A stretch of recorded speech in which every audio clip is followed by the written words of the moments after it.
అంటే ఈ సంవత్సరం అంతా ఎలా నడుచుకున్నాము ఏంటో ఆ సంవత్సరాన్ని కూడా దేవుని మందిలో ఉండి పరీక్షించుకుని అందరూ కూడా సరి చేసుకుని దిద్దుకోవడానికి దేవుడిచ్చే మరొక సంవత్సరంలో సమర్పణ కలిగి చక్కని నిర్ణయం చేసుకుని డెడికేషన్ చేసుకుని ఇంకా దేవుని కోసం ఒక అడుగు ముందుకు వెళ్ళడానికి చక్కగా సమర్పించుకోవడానికి సరి చేసుకోవడానికి దేవుని యొక్క మందిరంలో గడపడానికి మంచి అవకాశం సాయంకాల సమయం. దాన్ని మీరు పోగొట్టుకోవద్దు. దేవునికి స్తుతి కలుగాక. ఇకపోతే ఉదయకాలంలో ఏంటంటే మనం ప్రతి సంవత్సరము ఏదో పండుగ చేయట్లేదండి. కొత్త సంవత్సరం పండుగలు అయితే మనకు లేవండి. నేను వచ్చిన సూర్యుడే రేపు వస్తాడు, ఏం తేడా లేదండి, ఏం మార్పు లేదు. నేను వచ్చిన మార్నింగ్ వచ్చిన డి విటమిన్, సాయంత్రం వచ్చిన డి విటమిన్ ఏదైతే ఉందో అదే సేమ్ వస్తుంది, ఏది మారదండి. ఏమండి, పక్షులు మారు, ఏమి మారు, వాతావరణం కూడా మారదు, అలాగే ఉంటుంది. మారవలసింది అవి కాదు, మనమే. ఇది 2023 గుడ్ బై, 2024 వెల్కమ్ అని చెప్పిన తర్వాత మళ్ళీ 2024 కూడా గుడ్ బై చెప్పాల్సి వస్తుంది. అయితే ఆ గుడ్ బైలు వెల్కమ్లు కాదు, కానీ క్రీస్తుని మనము వెల్కమ్ చేయాలి, ఆయన ఆహ్వానించాలి. మనం దేని గుడ్ బై చెప్పాలంటే 2023 కాదండి, ప్రతి పాపమునకు గుడ్ బై చెప్పాలి. దేవుని పరిశుద్ధాత్మను మనం ఆహ్వానించాలి. అప్పుడే నిజమైన కొత్త సంవత్సరం కొత్త జీవితం అండి. దేవునికి మహిమ కలుగును గాక. మరి కొంతమంది ఉంటారు ఏంటంటే ఈ సంవత్సరం మిగిలిన పాపాలన్నీ కూడా చేసేయాలండి. ఆ మందులు, కార్యక్రమాలు, వ్యభిచారం, సినిమాలు, ఇవి మొత్తం బీభత్సంగా చేసేయాలి పాపాలు. ఎందుకంటే వస్తాను బతుకుతాం లేని చెప్పలేము, కొత్త సంవత్సరం అనుకుంటుంది. మరి కొంతమంది కొత్త సంవత్సరం వస్తుంది కాబట్టి ఇవన్నీ మొత్తం ముగించేసుకుని, అంటే కంప్లీట్ చేసేసి, మొత్తానికి ఫుల్ఫిల్ చేసేసి, కొత్త సంవత్సరం మొత్తం తలస్థానం చేసేసి, కొత్త పనులు వేసుకుని అమ్మయ్య కొత్త జీవితం అనుకుంటారు. ఇవన్నీ కేవలం ఉద్రేకాలండి, వీటి వల్ల ఉపయోగం లేదండి. ఒక మనిషి మార్పు ఎప్పుడు చెప్తా తెలుసా? రికార్డింగ్ ద బైబిల్ ప్రకారంగా సమర స్త్రీకి వాక్యం వచ్చింది, ఆమె జీవితం మారిందండి. జక్కీకి వాక్యం వచ్చింది, జీవితం మారింది. మోషేకి వాక్యం వచ్చింది, జీవితం మారింది. మిట్ట మధ్యాహ్నం 12 సమయంలో ఆ గొప్ప సూర్యుడి కంటే వెలిగిన గొప్ప తేజోమయుడు యేసుక్రీస్తు దిగి వచ్చినప్పుడు ఆయనతో మాట్లాడినప్పుడు సౌలు అనబడిన పౌలుకి ఒక మార్పు వచ్చింది. ఇది మార్పు అంటే దేవుడు మానవుడు కలుసుకుంటేనే గాని కొత్త సంవత్సరం అనేది ఉండదండి తన జీవితంలో. న్యూ బోర్న్, కొత్తగా జన్మించడం అనేది నిజమైన కొత్త సంవత్సరం అండి. కాబట్టి దానికి గుడ్ బై, దీనికి వెల్కమ్, మళ్ళీ దీనికి గుడ్ బై, వెల్కమ్, జీవితకాలం ఆ చక్రం నడుస్తుందండి. కానీ మన జీవితంలో శాశ్వతంగా గుడ్ బై చెప్పవలసిన కొన్ని కార్యాలు ఉంటాయి. అవన్నిటికీ మనము సరి చేసుకుని దేవుని మందులో వాక్య వెలుగులో ఏం చేయాలంటే అవన్నిటి కూడా విడిచిపెట్టడం దానికోసము ఒక గొప్ప సాయంత్రం సమయం గడపబోతున్నాం. దేవునికి స్తోత్రం కలుగుగా. సో ఇప్పుడు నేను చెప్పే ఉదయకాలం నా విషయం ఏంటంటే, లేదా ఒక మనిషి యొక్క స్వరము ద్వారా మాట్లాడడానికి దూతను పంపాడండి. దేవునికి స్తుతి కలుగుగా. అంటే ఒక దూత ద్వారా దేవుడు మాట్లాడుతున్నాడు అని చెప్పుకోవచ్చు. దేవుడు మాట్లాడడానికి ఒక దూత అవసరమైంది. Praise the lord. చూడండి, he sent a messenger to speak through the voice of a man. ఒక మనిషి ద్వారా దేవుడు ఒక దూత ద్వారా, అంటే దూత నుంచి ఒక మనిషి ద్వారా మాట్లాడడానికి దేవుడు ప్రయత్నిస్తాడండి. ఎంతమంది నమ్ముతారండి? ప్రభువును నమ్మకలేగా. ఇక దూతల కోసం చెప్పాలంటే బైబిల్లో మనం చూస్తున్నాము, గాబ్రియల్ దూతున్నాడు, వర్తమానం పట్టుకొచ్చేవాడు. మిఖాయేలు దూతున్నాడు, యుద్ధం చేసేవాడు. లూసిఫర్ దూతున్నది అనగా వెలుగు చుక్క, లూసిఫర్ అనబడుతున్న ఆ దూత సాతానుకు ముందు అభిషేకించడానికి పోయింది. అక్కడ ఉన్న ఆ పరలోకంలో దేవుని స్తుతించడానికి ఒక క్వైర్ లీడర్ గా ఉండి సంగీతానికి అతీతంగా ఉన్నటువంటి వ్యక్తి. ప్రధానమైన 3 దూతలు. హల్లెలూయా. ఇకపోతే చాలా దూతలు ఉన్నాయి. బైబిల్ చెప్తుంది ప్రాణ గ్రంథంలో కోట్ల దూతలు స్వరమెత్తి ఆయన్ని పరిశుద్ధుడు అని ఆరాధిస్తున్నాయి. ఇవన్నీ కాకుండా కెరూబులు కూడా ఉన్నాయి, సెరేబులు ఉన్నాయి. అవి 6 శాఖలు కలిగి ఉన్నాయని యెషయా గ్రంథం 6:5 చెప్పబడుతుందండి. అంటే దూతల సమూహం అంతా ఉంది. ఈ దూతల సమూహం మధ్యలో దేవుడు సింహాసనం కూర్చున్నప్పుడు ఆ దూతల చుట్టూ ఆయన దేవుణ్ణి మహిమపరుస్తున్నట్టుగా ప్రకటన గ్రంథంలో 5 అధ్యాయంలో మీకు ఒక వాక్యాన్ని చూపించబోతున్నాను. దేవునికి స్తోత్రం కలుగాక.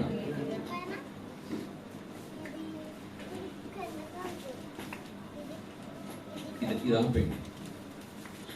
5వ అధ్యాయం, ప్రకటన గ్రంథం 5వ అధ్యాయంలో 11వ వచనం గమనించండి. మరియు నేను చూడగా, గమనించండి, సింహాసనం ఒకటి ఉంది, అక్కడ జీవులు ఉన్నాయి, పెద్దలు ఆవరించి ఉన్న అనేక దూతల స్వరము. ఇక్కడ అనేకమునికి ఇక అంతు లేదు. ఇది ఎలా ఉందంట, అసలు కోట్లు, అంటే వాళ్ళ లెక్క పెట్టడానికి కూడా అసలు ఛాన్స్ లేదు. వాళ్ళ లెక్క కోట్లు కొలది. పోనీ 2 కోట్లు 10 కోట్లు రాయబడలేదండి, కోట్ల కొలది అని రాయబడింది. అంటే అసలు లెక్కే లేనిది. అంటే పరలోకమందు ఆయన సింహాసనం కూర్చున్నప్పుడు అక్కడ ఆయన చుట్టూ ఉన్నది ఏం తెలుసా, గొప్ప దూతల సమూహం అండి. ఏదో 100 1 కోటి అని రాయబడేది కానీ కోట్ల కొలది అని అసలు సంఖ్య వివరించడానికి ఛాన్సే భాషకి అందదండి. కాబట్టి ఆ దూతలన్నీ ఆయన్ని పరిశుద్ధుడు పరిశుద్ధుడు పరిశుద్ధుడు అని ఆరాధిస్తా ఉన్నాయి, స్తుతిస్తా ఉన్నాయి. చూడగా ఉన్నాయి, పెద్దలను ఆవరించిన అనేక దూతల స్వరం వినబడను, వారి లెక్క కోట్ల కొలదిగా ఉండెను. వారు ఏమంటారు తెలుసా, ఉదించబడిన గొర్రె పిల్ల శక్తియు ఐశ్వర్యమును జ్ఞానమును బలమును ఘనతయు మహిమయు స్తోత్రమును పొందారుడని గొప్ప స్వరముతో చెప్పుచుండిరి. Glory to God. మనం స్తుతించకపోయినా అక్కడ స్తుతించే ఉన్నాయండి. ఈ రాళ్ళు లేచి కేకల వేలు అన్నాడు అక్కడ యోహాను. మీరు ఊరుకుంటే మౌనంగా ఉంటే రాళ్ళు లేచి దేవుని స్తుతిస్తాయి అన్నాడు. ఏ రాళ్ళు చేస్తే 2 రకాల రాళ్ళు ఉన్నాయి. మాట్లాడే రాళ్ళు ఉన్నాయి, కేకలు వేసే రాళ్ళు ఉన్నాయి. కదలే రాళ్ళు ఉంటాయి, కదిలే రాళ్ళు ఉంటాయి. We are the moving stones. మనం కదిలే ఒక ఎరంటే బండలమైన లేకపోతే ఆ యొక్క రాళ్ళు అయి ఉన్నాం మన పేరు. దేవుని మహిమ కలుగును గాక. కాబట్టి ఇక్కడ కోట్ల దూతలు ఆయన ఏం చేస్తున్నాయంటే స్తుతిస్తున్నాయండి, గణపరుస్తున్నాయండి, ఆరాధిస్తున్నాయండి.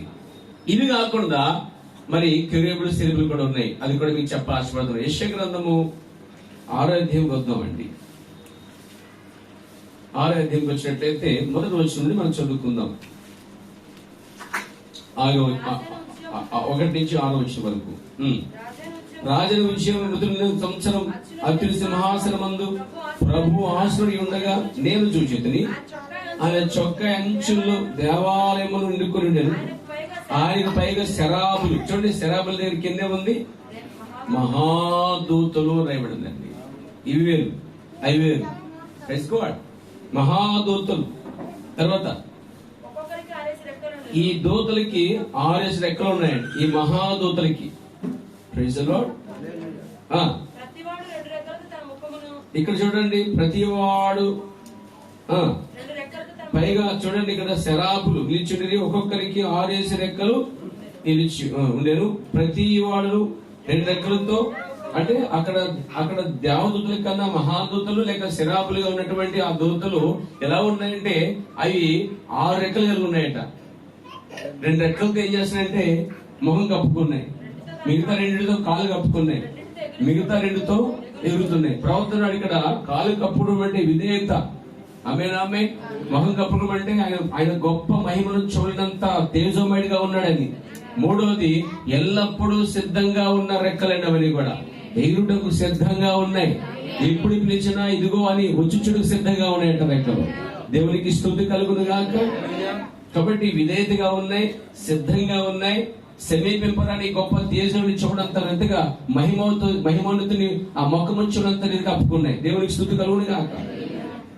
కాబట్టి ఇవన్నీ ఆరాధిస్తున్నాయండి. ఇవి కూడా వారు ఏమన్నారండి, వారు సైన్యములకు అధిపతి యెహోవా పరిశుద్ధుడు పరిశుద్ధుడు పరిశుద్ధుడు సర్వలోకము ఆయన మహిమతో నిండుందని గొప్ప స్వరముతో. ఏమండి ఆరాధన గొప్ప స్వరముతో చేస్తారండి. మనం అయితే అసలు స్వరమే బయట తీయమండి.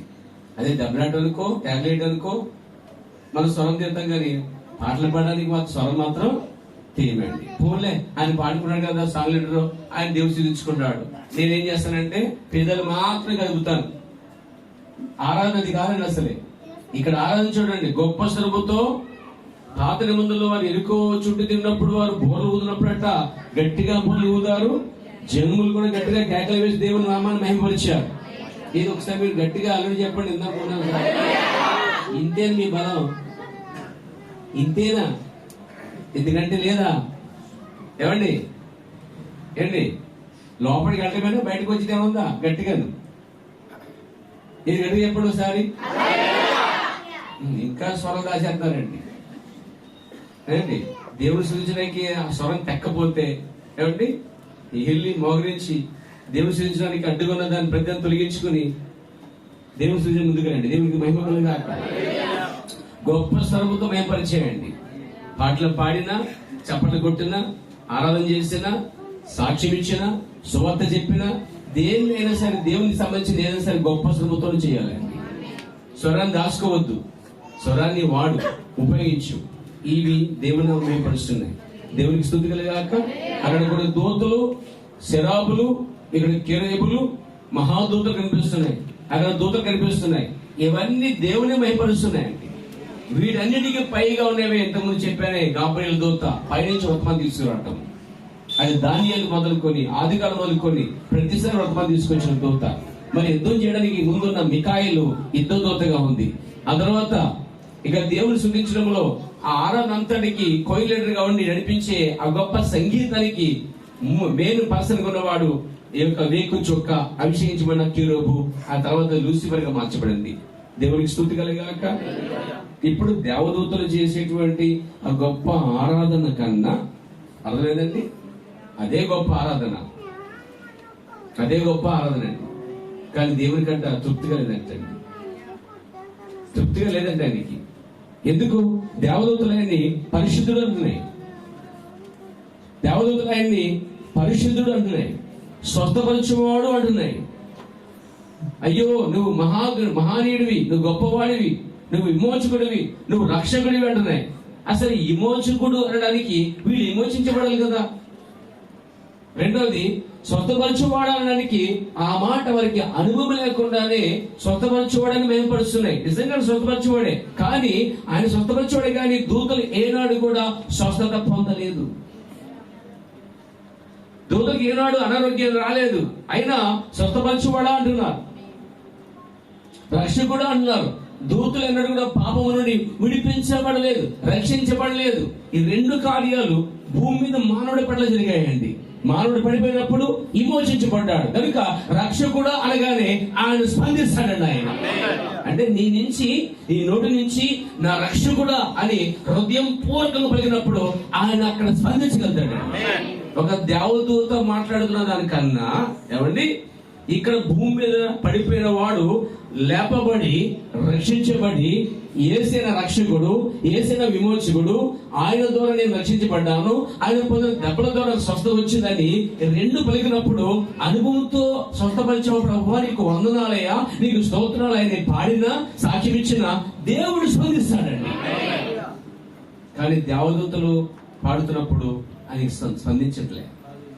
ఇప్పుడు చెప్పండి ఎంత విలువైంది? ఇప్పుడు మానవ జీవితం ఎంత విలువైంది తెలుసా? పరలోకములు దేవతల కన్నా, ఆ ఆరాధన కన్నా ఈ భూమి మీద పడిపోయి విమోచించబడి స్వస్థత లేని స్వస్థత పొందిన వారేయండి చర్చికి వచ్చి ఆరాధించడం దేవునికి నిజమైన ఆరాధన. నీకు తెలుసా? అప్పుడు చేయగలుగుతావు, నువ్వు నీ స్థానం గుర్తించగలుగుతావు, అప్పుడు పాటలు పాడగలవు, అప్పుడు స్తుతించగలవు, అప్పుడు చప్పట్లు కొట్టగలవు. నా చప్పట్లైనా, నా ఆరాధనైనా, నా స్తుతులైనా, నా పాటలైనా నిజంగా పలుకుతున్న ఈ మాటల ద్వారా దేవుణ్ణి నేను ఆరాధించానని తృప్తితో ఇక్కడి నుంచి వెళ్ళాలి. ఏదో పాడాం, ఏదో వచ్చాం, వెళ్ళం కాదు. దేవుణ్ణి తృప్తిపరిచానా లేదా? దేవుని సంతోషపరిచానా లేదా? ఎలా సంతోషపరిచావు? స్వస్థత పొందిన ద్వారా దేవుని ఆరాధించడం అనుభవంతో, ఆ ఇబ్బందుల నుంచి విడిపించడం ద్వారా, ఆ పాపం నుంచి విడిపించడం ద్వారా నువ్వు స్తుతించడం, దేవుని సంతోషపరచడం అన్నమాట. సో ఇప్పుడు చెప్పండి, దూతలు ఆ కెరూబులు శరేబులు స్తుతిస్తున్నా, ఆరాధిస్తున్నా, పరిశుద్ధుడు గరుడు అని రక్షకుడు అని స్వస్థపరచుడని పిలుస్తున్నా దేవునికి ఎందుకు సంతోషం కలిగి తెలుసా? అసలే వాటికి అసలు అనుభవంతో చేసే ఆరాధనే వాళ్ళు చేయట్లేదు. అయితే ఎందుకు చేస్తున్నాయి? దేవుడు అనగా ఆరాధనకి పాత్రుడు, కాబట్టి ఆయన ఆరాధించబడుతున్నాడు, కానీ ఆయన కోరుకునేది ఆ దేవదూతలు చేసేటువంటి ఆరాధన కన్నా ఈ భూమి మీద విమోచించబడిన వారు, రక్షించబడిన వారు ఆరాధించే ఆరాధనను దేవుడు చాలా ఇష్టపడుతున్నాడండి. ఎంతమందికి ఆ విషయం తెలిసి ఈరోజు తెలిసే అందరికీ అది మనం పాడాలండి, అది మనం సాక్ష్యం ఇవ్వాలి, అది మనం మహిమపరచాలి, అది మనం సువార్త చెప్పాలి, అది అనేకులు దేవునికి నడిపించాలి, మనం నడిపించబడాలి. దేవుడు చేసిన ఉపకారములు అన్నిటి కొరకు ఆయన మందిరికి వచ్చి స్తుతించడం, ఆరాధించడం అనేది నిజమైన ఆరాధన, నిజమైన క్రిస్మస్, నిజమైన కొత్త జీవితం అండి అది. దానికి మనం అలవాటు పడి నేర్చుకోవాలి. దేవుడు నామ మహిమ కలుగును గాక. ఒక నామకార్థంగా వచ్చి ఒక నామకార్థంగా ఉండడం వల్ల దేవుడు ఏ విషయంలో కూడా ఆ విషయంలో దేవుడు సంతరించడండి. ఒక మార్పుతో వచ్చుట ద్వారా దేవుడు సంతరిస్తాడండి. ఒక మార్పు ద్వారా దేవుడు మహిమపరిచి ఇష్టపడతాడండి. దేవుడు నామ మహిమ కలుగును గాక. వింటున్నారండి? వింటున్నారా? హల్లెలూయా. ఓ దేవునికి మహిమ కలుగుగాక, దేవునికి స్తుతి కలుగుగాక. నా ప్రియ సోదరులారా, మనం అబద్ధ మాటకి ఇష్టపడకూడదండి, యథార్థానికి ఇష్టపడాలి. పాపం తప్పించుకునే ప్రయత్నం చేయాలి. పాపంలో పడిపోకుండా కన్నా తప్పించుకోవడానికి పరిగెట్టడానికి ప్రయత్నం చేయాలి. అప్పుడు దేవుడి సహాయం అనుకుంటుంది. దేవునికి స్తుతి కలుగుగాక. కాబట్టి ఈ దూతలన్నీ చూస్తున్నాం, ఈ దూతలన్నింటిలో మనం చూస్తున్నాం, ఈ దూతల కార్యాలన్నింటిలో చూస్తున్నాం. అందుకే దేవుడు ఏం చేశాడు, సమస్త మహిమంతో నుంచి కిందకు వచ్చి వాటికి బదులుగా నీ నుంచి ఆరాధన కోరుకుంటున్నాడు. అందుకు దేవుడు ఈ భూమి మీద తను ఎన్నుకోవడానికి ఒక సంఘము కొరకు ఎల్లప్పుడూ ఒక దూత నడిపించడం అనేది పరిపాటి. దేవుని నామ మహిమ కలుగునుగాక, స్తుతి కలుగునుగాక. ఇప్పుడు మనం పాయింట్కి వద్దాం. ఒక మనిషి యొక్క స్వరము ద్వారా, లేదా ఒక ప్రవక్త స్వరము ద్వారా, లేక ఒక అపోస్తలుల స్వరము ద్వారా, ఒక ఉపదేశుని స్వరము ద్వారా, లేకపోతే ఒక సంఘ కాపురి స్వరము ద్వారా, లేదా ఒక సువార్తిని ద్వారా, ఒక ప్రవక్త స్వరము ద్వారా దేవుడు ప్రజలతో మాట్లాడికి ఇష్టపడుతున్నాడండి. ఒక రోజున దేవుడు ఇశ్రాయేలుతో మాట్లాడుతున్నాడు అనమాట. మాట్లాడుతుంటే ఇశ్రాయేలు ప్రజలందరూ కూడా ఆయన ఉరుములకి, ఆయన శబ్దానికి, ఆ మెరుపులకి వారు గంగులెత్తుపై భయపడిపోయి బెదిరిపోయి ఇలా అంటున్నారు అనమాట, అయ్యా మోషే, దేవుడు ఏం చెప్తున్నాడో మనకు అర్థం కావట్లేదు. అసలు ఆయన మాట్లాడుతుంటే మేము చచ్చిపోయేలా ఉన్నాం. కాబట్టి దేవుడు ఏం చెప్తున్నాడో నువ్వు విని మాకు చెప్పు అన్నారు. నిర్మాకాండం 20 అధ్యాయము 18 చదువుతామండి. ప్రజలందరూ ఆ ఉరుములు ఆ మెరుపులు చూసారా? ప్రజలందరూ ఆ ఉరుములు ఆ మెరుపులు ఆ బోరధ్వనియు ఆ పర్వత దూపము చూచి భయపడి తొలగి దూరముగా నిలిచి మోషేతో అంటున్నారు, అయ్యా మోషేతో వచ్చి అంటారు, అయ్యా నీవు మాతో మాట్లాడినలా ఏమంటారు, మేము వింటాం. దేవుడు మాతో మాట్లాడిన ఎడల, దేవుడు మాట్లాడి చచ్చిపోతామన్నారు ఏంటండి? ఏమన్నారండి? దేవుడు మాట్లాడితే చచ్చిపోతామన్నారు. కానీ నువ్వు మాట్లాడితే వింటామయ్యా అన్నారు. అంటే ఇక్కడ జనం ఏం చేశారంటే, దేవుడు మాట్లాడుతున్నప్పుడు ప్రజలకి ఉరుములే వినిపించిందండి. ఉరుము వచ్చింది అనుకోండి, ఎవరికైనా అర్థమవుతుందా? అర్థం చేసుకుంటామా? ఒకసారి యేసుక్రీస్తు వారు కొండ మీద ఉన్నప్పుడు పైనుంచి ఆకాశం నుంచి ఒక శబ్దం వచ్చింది. ఉరిమెను అనుకున్నారు ప్రజలు. ఆయన అంటాడు, కాదు ఈ స్వరం నా కోసం కాదు, మీ కోసం వచ్చింది అంటాడండి ఆయన. వారి కోసం వచ్చిన స్వరం ఉరుములే ఉంది. అర్థం చేసుకోలేకపోతున్నారు, కన్వర్షన్ చేసుకోలేకపోతున్నారు. అందుకే అంటారు అక్కడ, దేవుడు మాతో మాట్లాడితే ఉరుములా ఉన్నాయి, తర్వాత మెరుపులా ఉన్నాయి. ఏది ఎలా ఉంది? శబ్దం అంటే బోర ఊదితే ఆ బోరతో ఎలా వస్తుంది అలా ఉంది. కాబట్టి మేము అర్థం చేసుకోలేకపోతున్నాం. కాబట్టి దేవుడు మాట్లాడితే చచ్చిపోతామయ్యా, దయచేసి నువ్వు దేవునికి మాకు మధ్య నిలబడు అని అక్కడ మోషేని వాళ్ళు రిక్వెస్ట్ చేస్తున్నారు. సరే, మోషేని రిక్వెస్ట్ చేస్తానంటే దేవుడు ముందే నిర్ణయించాడు మోషేని. మోషే జగత్తు పునరుకు ముందే తన ప్రజల కొరకు మాట్లాడడానికి నోరుగా దేవుడినిగా చేసుకున్నాడండి. అర్థమైందండి? అయితే ఆ నోరు కాక జ్ఞానముతోనూ ఉపదేశంతోనూ విద్యతోనూ అలా వెళ్ళినప్పుడు అధిక జ్ఞానం వలన అతడు ఏమీ సాధించలేకపోయాడు. తనగా ఓడిపోవడానికి దేవుడు ఓడిపోయినట్టు చేసి ఈ అరణ్యం తీసుకొచ్చి ఎండగట్టి పూర్తిగా స్వాధీనపరచుకున్న తర్వాతనే దేవుడు అతన్ని వాడుకున్నాడని బైబిల్ చెబుతుంది. విద్య, జ్ఞానం, తెలివితేటలు, గొప్ప సకల సౌకర్యాలు, సకల ఆ యొక్క భోగాల వలన దేవుడు ఆ వ్యక్తిని వాడుకోడు. గాని అవన్నిటిని తీసేసి నేనేమీ కాదు అని చెప్పిన తర్వాత దేవుడు ఒక వ్యక్తిని వాడుకోవడానికి ప్రయత్నిస్తున్నాడు. జ్ఞానం ఉంది, తెలివి ఉంది, జ్ఞాపశక్తి ఉంది, బలికబడి ఉంది, బలం ఉంది అని దేవుడు దాన్ని చూసి ఎన్నడూ అతను వాడుకోడు. గాని దేవుడు ముందే నిర్ణయించాడు. ప్రభు నామమున గాక. మోషే పుట్టుకతోనే దేవునికి ఒక ప్రత్యేకముగా ఉన్నాడు, నోరుగా ఉన్నాడు, ఒక ప్రవక్తగా ఉన్నాడు. మరియు అతనే దేవునికి మధ్య నిలబడ్డ దేవుడు ముందే నిర్ణయించాడు. సంఘం నుంచి ఆ ఎదురు చూచాడు. ఆయన సంఘం అనేది కోరుకుందండి అక్కడ. ప్రభు నామమున మహిమ కలుగాక. కాబట్టి ఇప్పుడు దేవుడు ఒక మోషే ద్వారా మాట్లాడాలంటే ఇప్పుడు మోషేకి కూడా పరిశుద్ధాత్మ కావాలి. ప్రభు నామమున మహిమ కలుగాక. మోషేకి నోరుగా ఉండి మోషే నడిపించడానికి, మోషే ద్వారా మాట్లాడడానికి ఎవరొకరు కావాలి అక్కడ. ప్రభు నామమున మహిమ కలుగాక. కాబట్టి దేవుడు మోషే వద్దకి ఆ పొదలో ఒక దూతను పంపాడండి. అర్థమైంది మీకు? ప్రభు నామమున మహిమ కలుగునుగాక. ఇక్కడ మనం చూద్దాం ఆది కాండము 24 అధ్యాయం వద్దాం. ఈ స్టోరీ చాలా నాకు ఇష్టమైంది, చాలా అద్భుతమైనది కూడా. ఏదో పెళ్లి కోసమును ఎవరి వివాహం కోసం మాత్రమే కాదు, కానీ నేను చూసే దాని వెనక సంఘమునకును క్రీస్తుకును సంబంధించిన కార్యములు, మరి దేవునికి దేవుడు పంపిన దూతకు సంబంధించిన కార్యాలే ఎక్కువ నాకు అనిపిస్తున్నాయి. అసలైన చరిత్ర అయితే మామూలుగా అది ఒక వివాహము, ఒక వివాహ కార్యక్రమం. అయితే దాని వెనక సంఘమునకును క్రీస్తుకుని మరి దేవునికి దేవుడు పంపిన దూతకును సంబంధమై ఉన్నది అని మీకు తెలియజేస్తా ఉన్నాను. ప్రభు నామమున మహిమ కలుగాక. చూడండి, అబ్రహాము బహుకాలం గడిచిన వృద్ధుడైపోయాడు. చాలా లేటుగా పుట్టిన కుమారుడు పెద్దవాడు అయిపోయాడు. అతని పేరు ఇస్సాకు.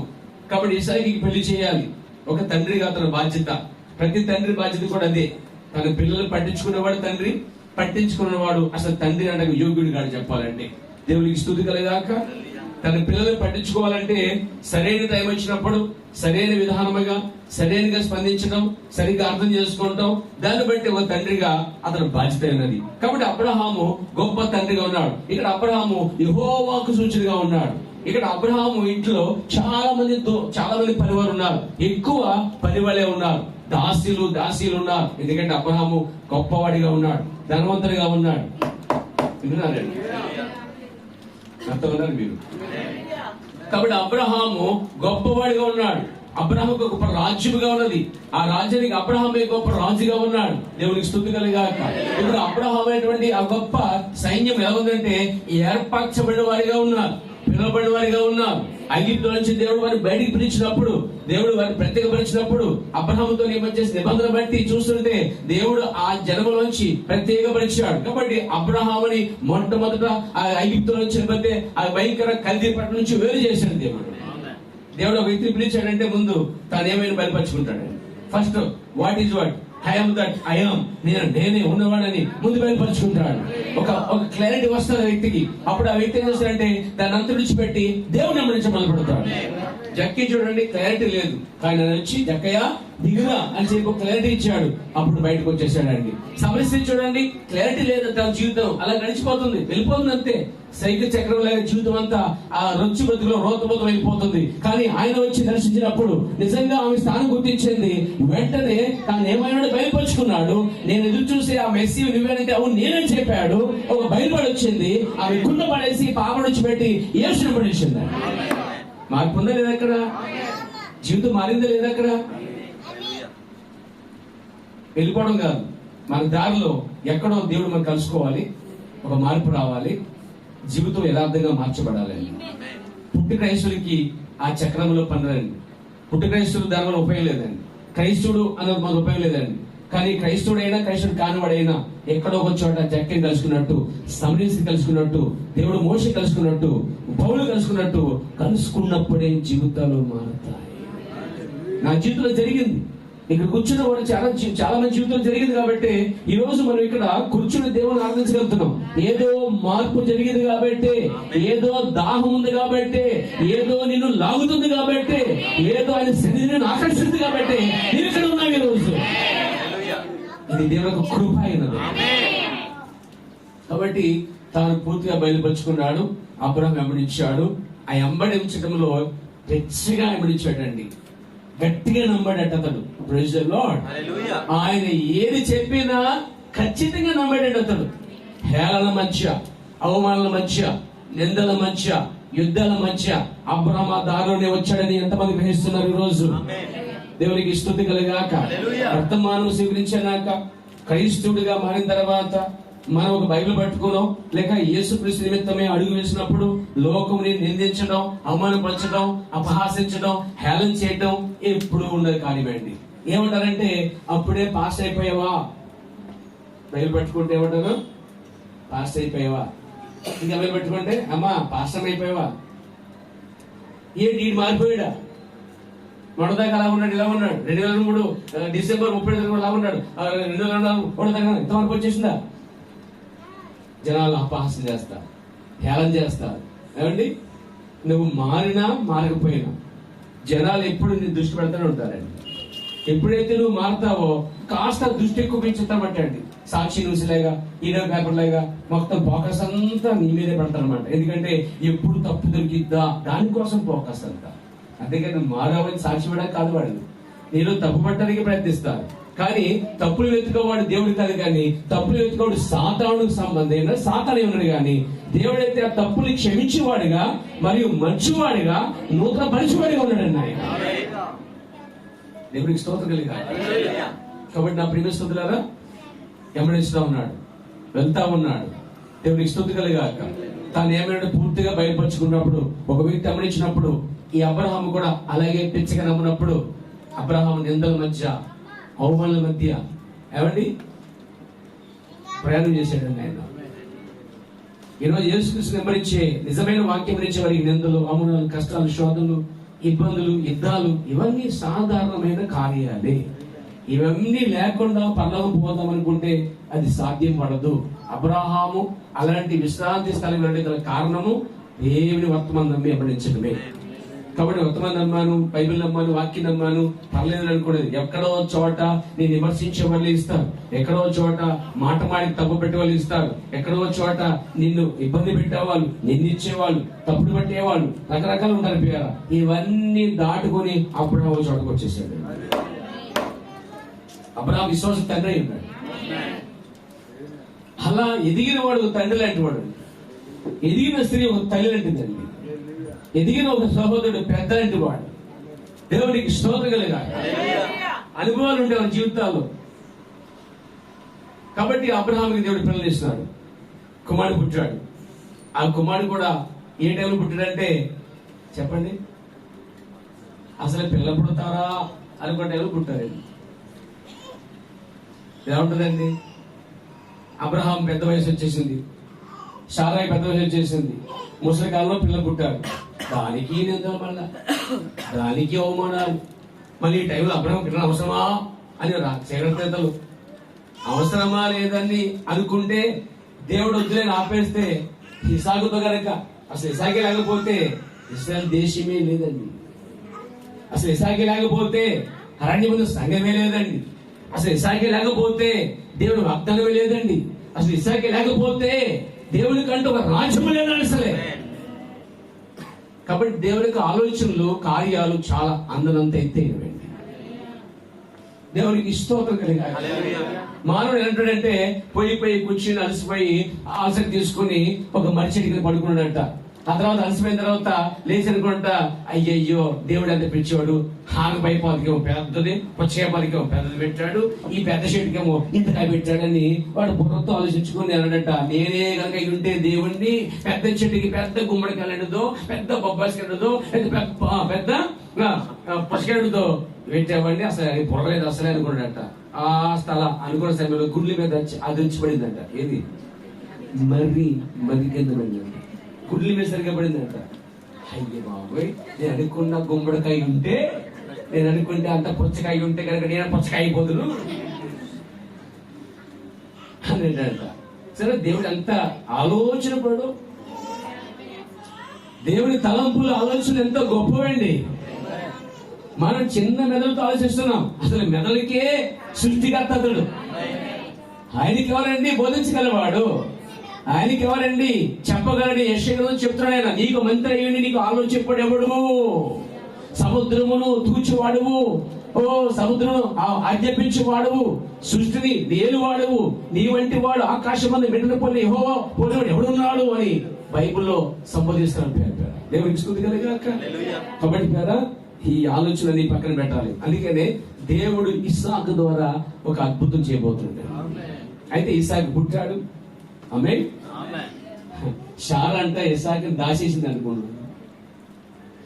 ఆమె ఏం చేసిందంటే, అయ్యి బాబోయ్, ఈ టైంలో పిల్ల పుట్ట వెళ్తే ఇంకా నన్ను చూసి అందరూ ఏం చేస్తారు, నవ్వేస్తారు బాబోయ్ అనుకుందట. ఉంది వాక్యంలో, చదవండి. నా ముఖం చూస్తారండి. 20వ అధ్యాయం 5వ వచనం.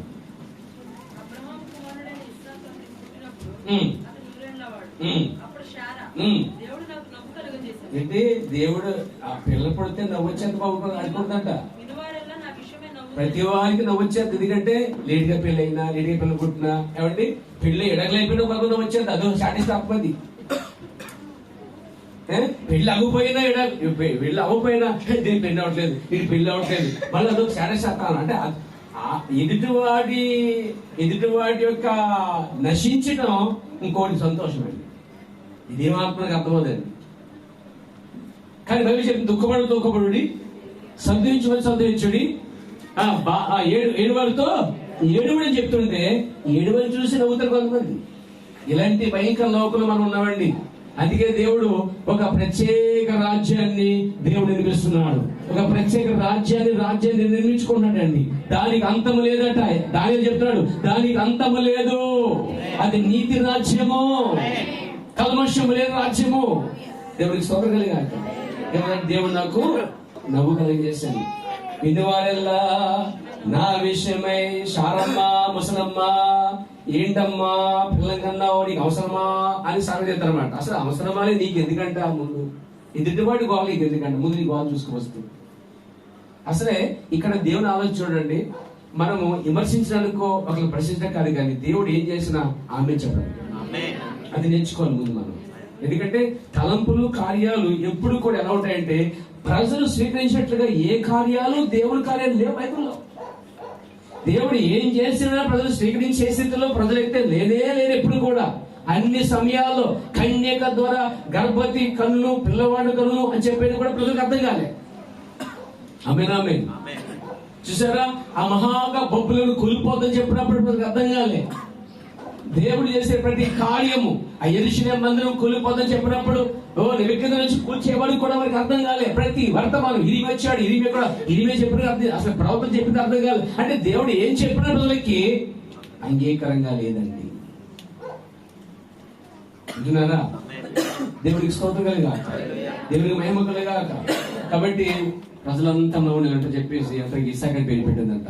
Praise God. ఇప్పుడు అతను పెద్దవాడైపోయాడు, యవనస్తుడైపోయాడు.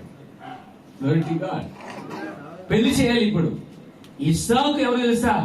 అనేక విమర్శల మధ్యలో పుట్టిన యేసుక్రీస్తు సాదృశ్యంగా ఉన్నాడు. ఆయన పుట్టినప్పుడు అయితే విమర్శలు జరిగాయో, యేసుక్రీస్తు పుట్టినప్పుడు కూడా అలాంటి విమర్శలు జరిగాయి. మళ్ళా ఇక్కడేమో లేటుగా పుట్టాడు రా అని చెప్పి విమర్శలు, అక్కడేమో పెళ్లి కాకుండా పుట్టేశాడు రా అని విమర్శలు.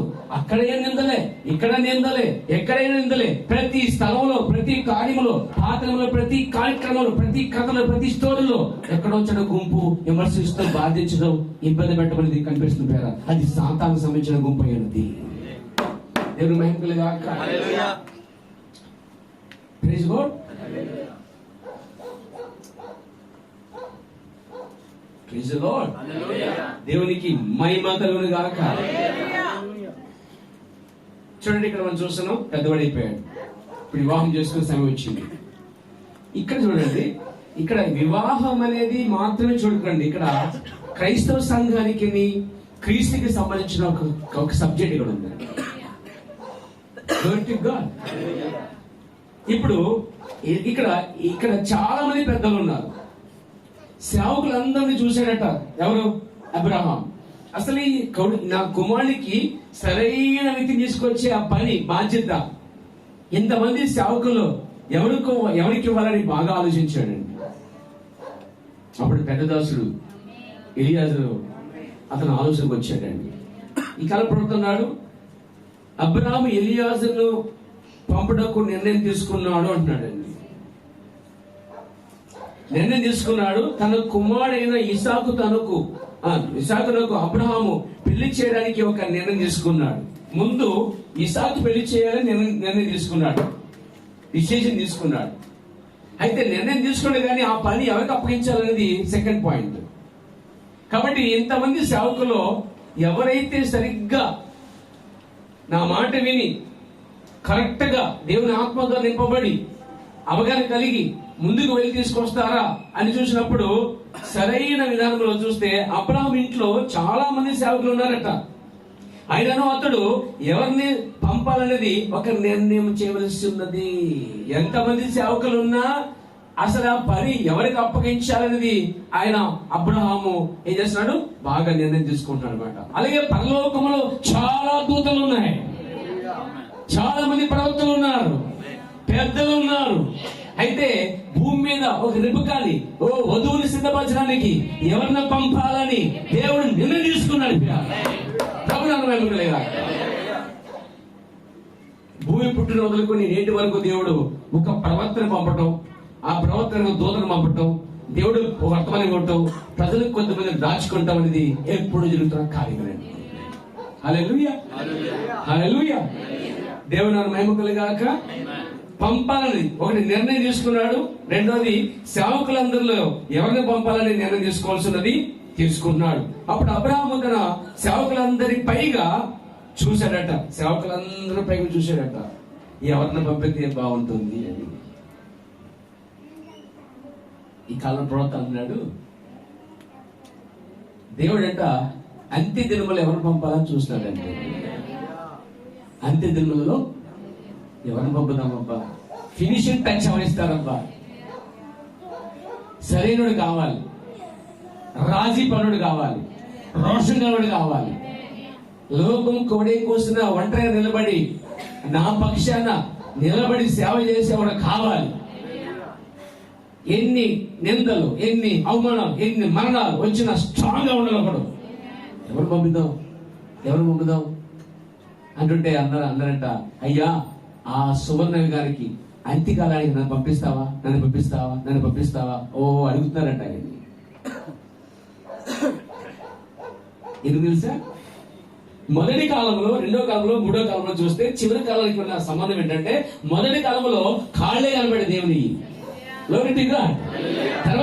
తర్వాత చేతులు కనిపించాయి, తర్వాత నడుము కనిపించాయి. కానీ అంత్య దినంలో ఆయన శిరస్సు రాబోతుంది, అది రాబోతుంది.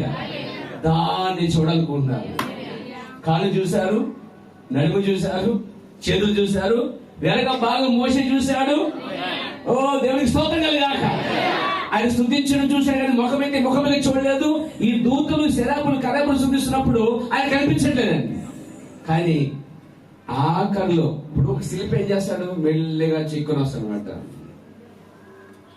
మొక్కడికి వచ్చేసరికి అది ఎవరి బొమ్మ అని స్పష్టంగా అర్థమవుతుంది. అలాగే మన శిల్పుగాడు మొత్తం ఆది కాడ నుంచి చెక్కుంటూ వస్తున్నాడట. ఆ చిలుపని 4 స్తంభాలు అబ్రహాం, ఇసాకు, యాకోబు, యోసేపు అంటారు. ప్రభు నామమున మహిమ కలుగాక. ఆ శిల్పం నిలబడ్డ 4 స్తంభాలు అబ్రహాము, ఇసాకు, యాకోబు, ఇశ్రాయేలు అనేటువంటి యేసు అనేటువంటి ఒక ప్లాట్ఫామ్ అన్నమాట. అక్కడి నుంచి ఎక్కడికి వస్తాడు. అదే మహోన్నత కళాఖండం. అర్థమవుతుంది మీకు? దేవునికి స్తోత్రం కలుగాక. ఆయన చెక్ వస్తాడట. ఆది కాండం మొదలుకొని, మొదటి సంఘాలు మొదలుకొని లౌలి సంఘం వచ్చేసరికి దేవుడు శిరస్సుగా బయలుపరచుకుంటాడండి.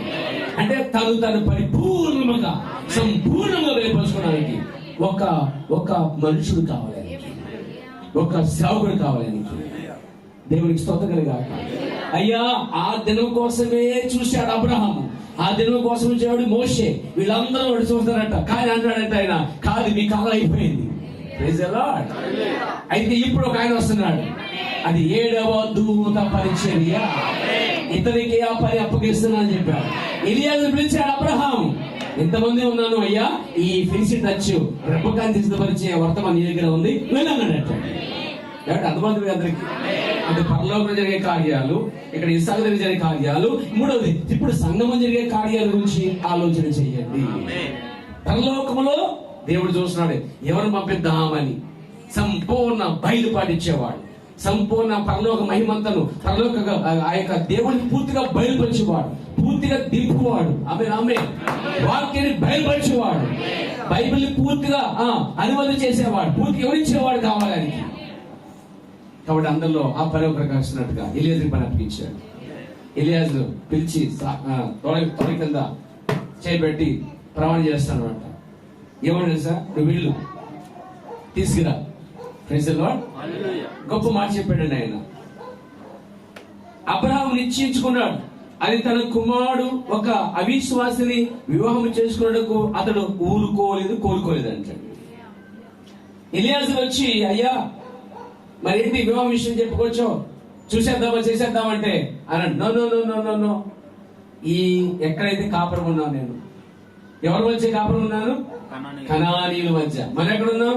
అలాంటి వారి మధ్య కాపురాలు ఉన్నాం అనుకోండి. అయితే ఈ కనానీ కుమార్తెలు ఒకదాన్ని కూడా నా కుమారుడికి ఇచ్చి పెళ్లి చేయొద్దు, చేస్తే నాశనం అయిపోద్ది. కానీ నా కుమారుడిని నా బంధువులు తీసుకుని, లేదా నా కుమారుడి కొరకు వెళ్ళి తీసుకురా అని చెప్పాడు. ఒకవేళ అంతేనయ్యా నేను ఆ ఒప్పుకోకపోతే నీ కుమారుడు పంపిస్తావా? లేదు లేదు లేదు, అసలు నా కుమారుని పంపను. నా కుమారునికి వర్తమానం ఏదో ఉందో దాన్ని తీసుకుపోతావు నువ్వు ఆ వర్తమానం ద్వారా నా కుమారుడి కోసం మాట్లాడు, నా కుమారుడి గుణాల కోసం మాట్లాడు, క్యారెక్టర్ కోసం మాట్లాడు, అతని జీవితం కోసం అంతా వివరించు. ఏ స్నేహితు అంగీకరిస్తుందో, ఏ స్నేహితు ఒప్పుకుంటుందో అదే ఇస్సాకి భార్య. కాబట్టి బయలువెళ్ళాడండి ఎలియాజు. ఆమేన్. ఎలియాజును బయలుదేరినప్పుడు దేవుడు అక్కడ అంటాడు, ఇక్కడ ఎలియాజును బయలుదేరక ముందు అబ్రహాం కోసం ప్రవర్తన్నాడు. అది నేడు క్రైస్తవుల కొరకు మంచి నిర్ణయం. పెళ్లి చేయాలి, అది కూడా అందరినీ కాదు, అది కూడా నా బంధువులు ఎంత, అనగా బంధువులంటే మన రక్తపిసి కాదని చెప్పేది, వర్తమాన బంధువులు.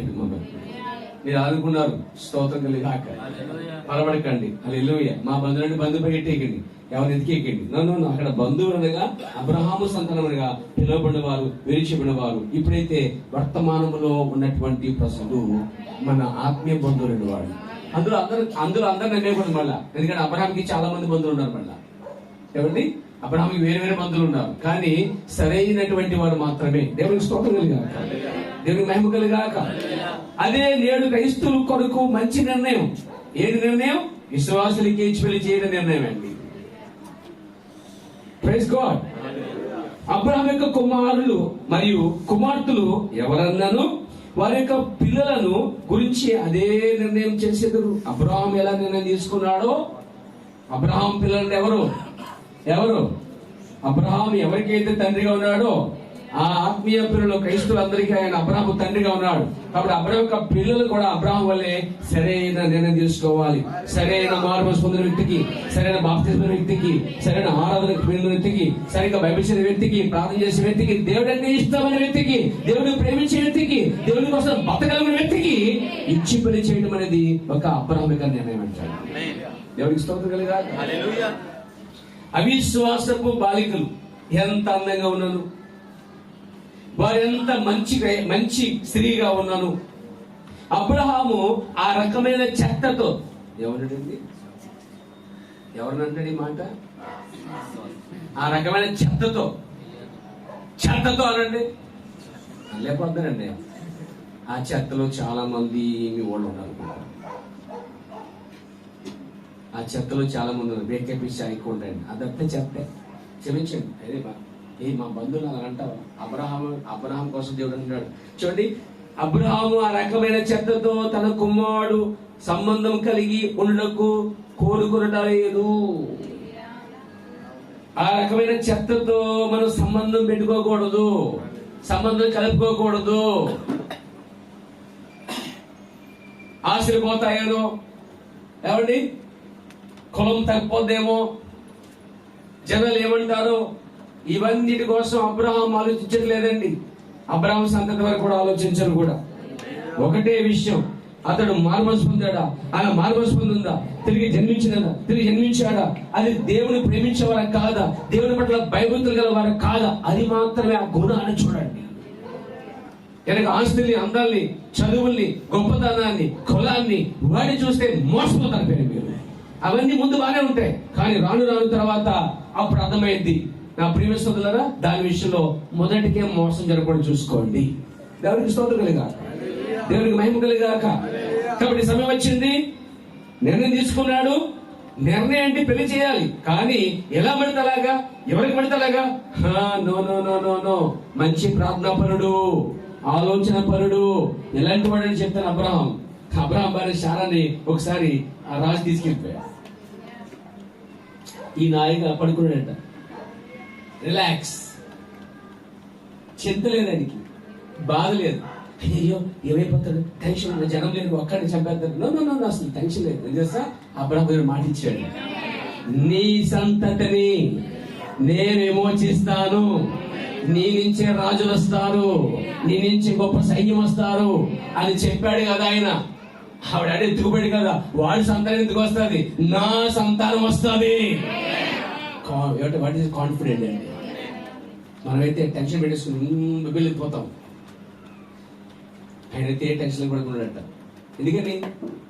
మాట ఇచ్చాడు యెహోవా, నేను ఈ సంతతి వారిని ఏం చేస్తాను, తమ కాందేశం విడిపిస్తాను, గొప్ప సైన్యంగా, అదిగో నక్షత్రాలు చూడు అంతగా ఉంటాయని చెప్పాడు. ఇంకా హాయిగా రిలాక్స్ ఉన్నాడటండి. దేవుడు చక్రం తీసుకొచ్చాడండి. ఏం చేశాడు? తీసుకొచ్చాడు అన్నమాట. మనం డ్రైవింగ్ చేయకూడదు, ఆయన డ్రైవింగ్ సీట్ ఇచ్చేయండి. ఆయన తెలిసి ఎక్కడిని ఎలా తప్పించాలో, ఎలా నడిపించాలో. నువ్వు పట్టుకోవడం దేవుడు గుద్దేతో తీసుకెళ్తే డైరెక్ట్ గా. సో యాక్సిడెంట్ అవ్వకున్నాడు దేవుడు కూర్చోవడానికి ఆ స్థానం ఆయనకి ఎప్పుడు ఇవ్వండి. నడిపింపుకి, ఆలోచనకి దేవునికి అప్పగించండి. దేవునికి స్తోత్రం కలిగాక. కబడి వచ్చింది, అబ్రహామా లే, ఏం చేస్తున్నావు? ఏం జరిగింది?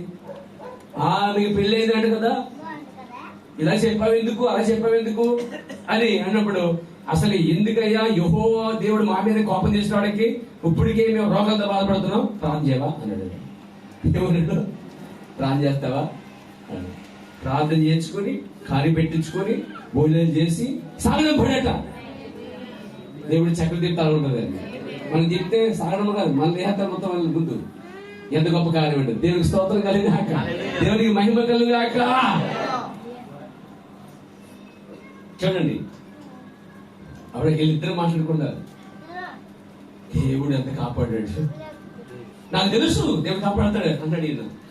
ఒకవేళ స్త్రీ ఏం తెలుసు, నా బతికలు నాశనం అయిపోయింది ఉండేది అని ఉండేదేమో. కానీ ఆమె కాన్ఫిడెంట్ ఉందండి, ఆమెకు ఒక నిర్ణయం ఉంది, దేవుడు కార్యం చేస్తాడు, నిశ్చయ కలిగి ఉన్నారండి. అలాంటి శోధన నుంచి వచ్చిన వాడండి అబ్రహాం. ఇది స్ట్రాంగ్ పర్సన్, వీక్ పర్సన్ కాదంటాడు, చాలా స్ట్రాంగ్ పర్సన్.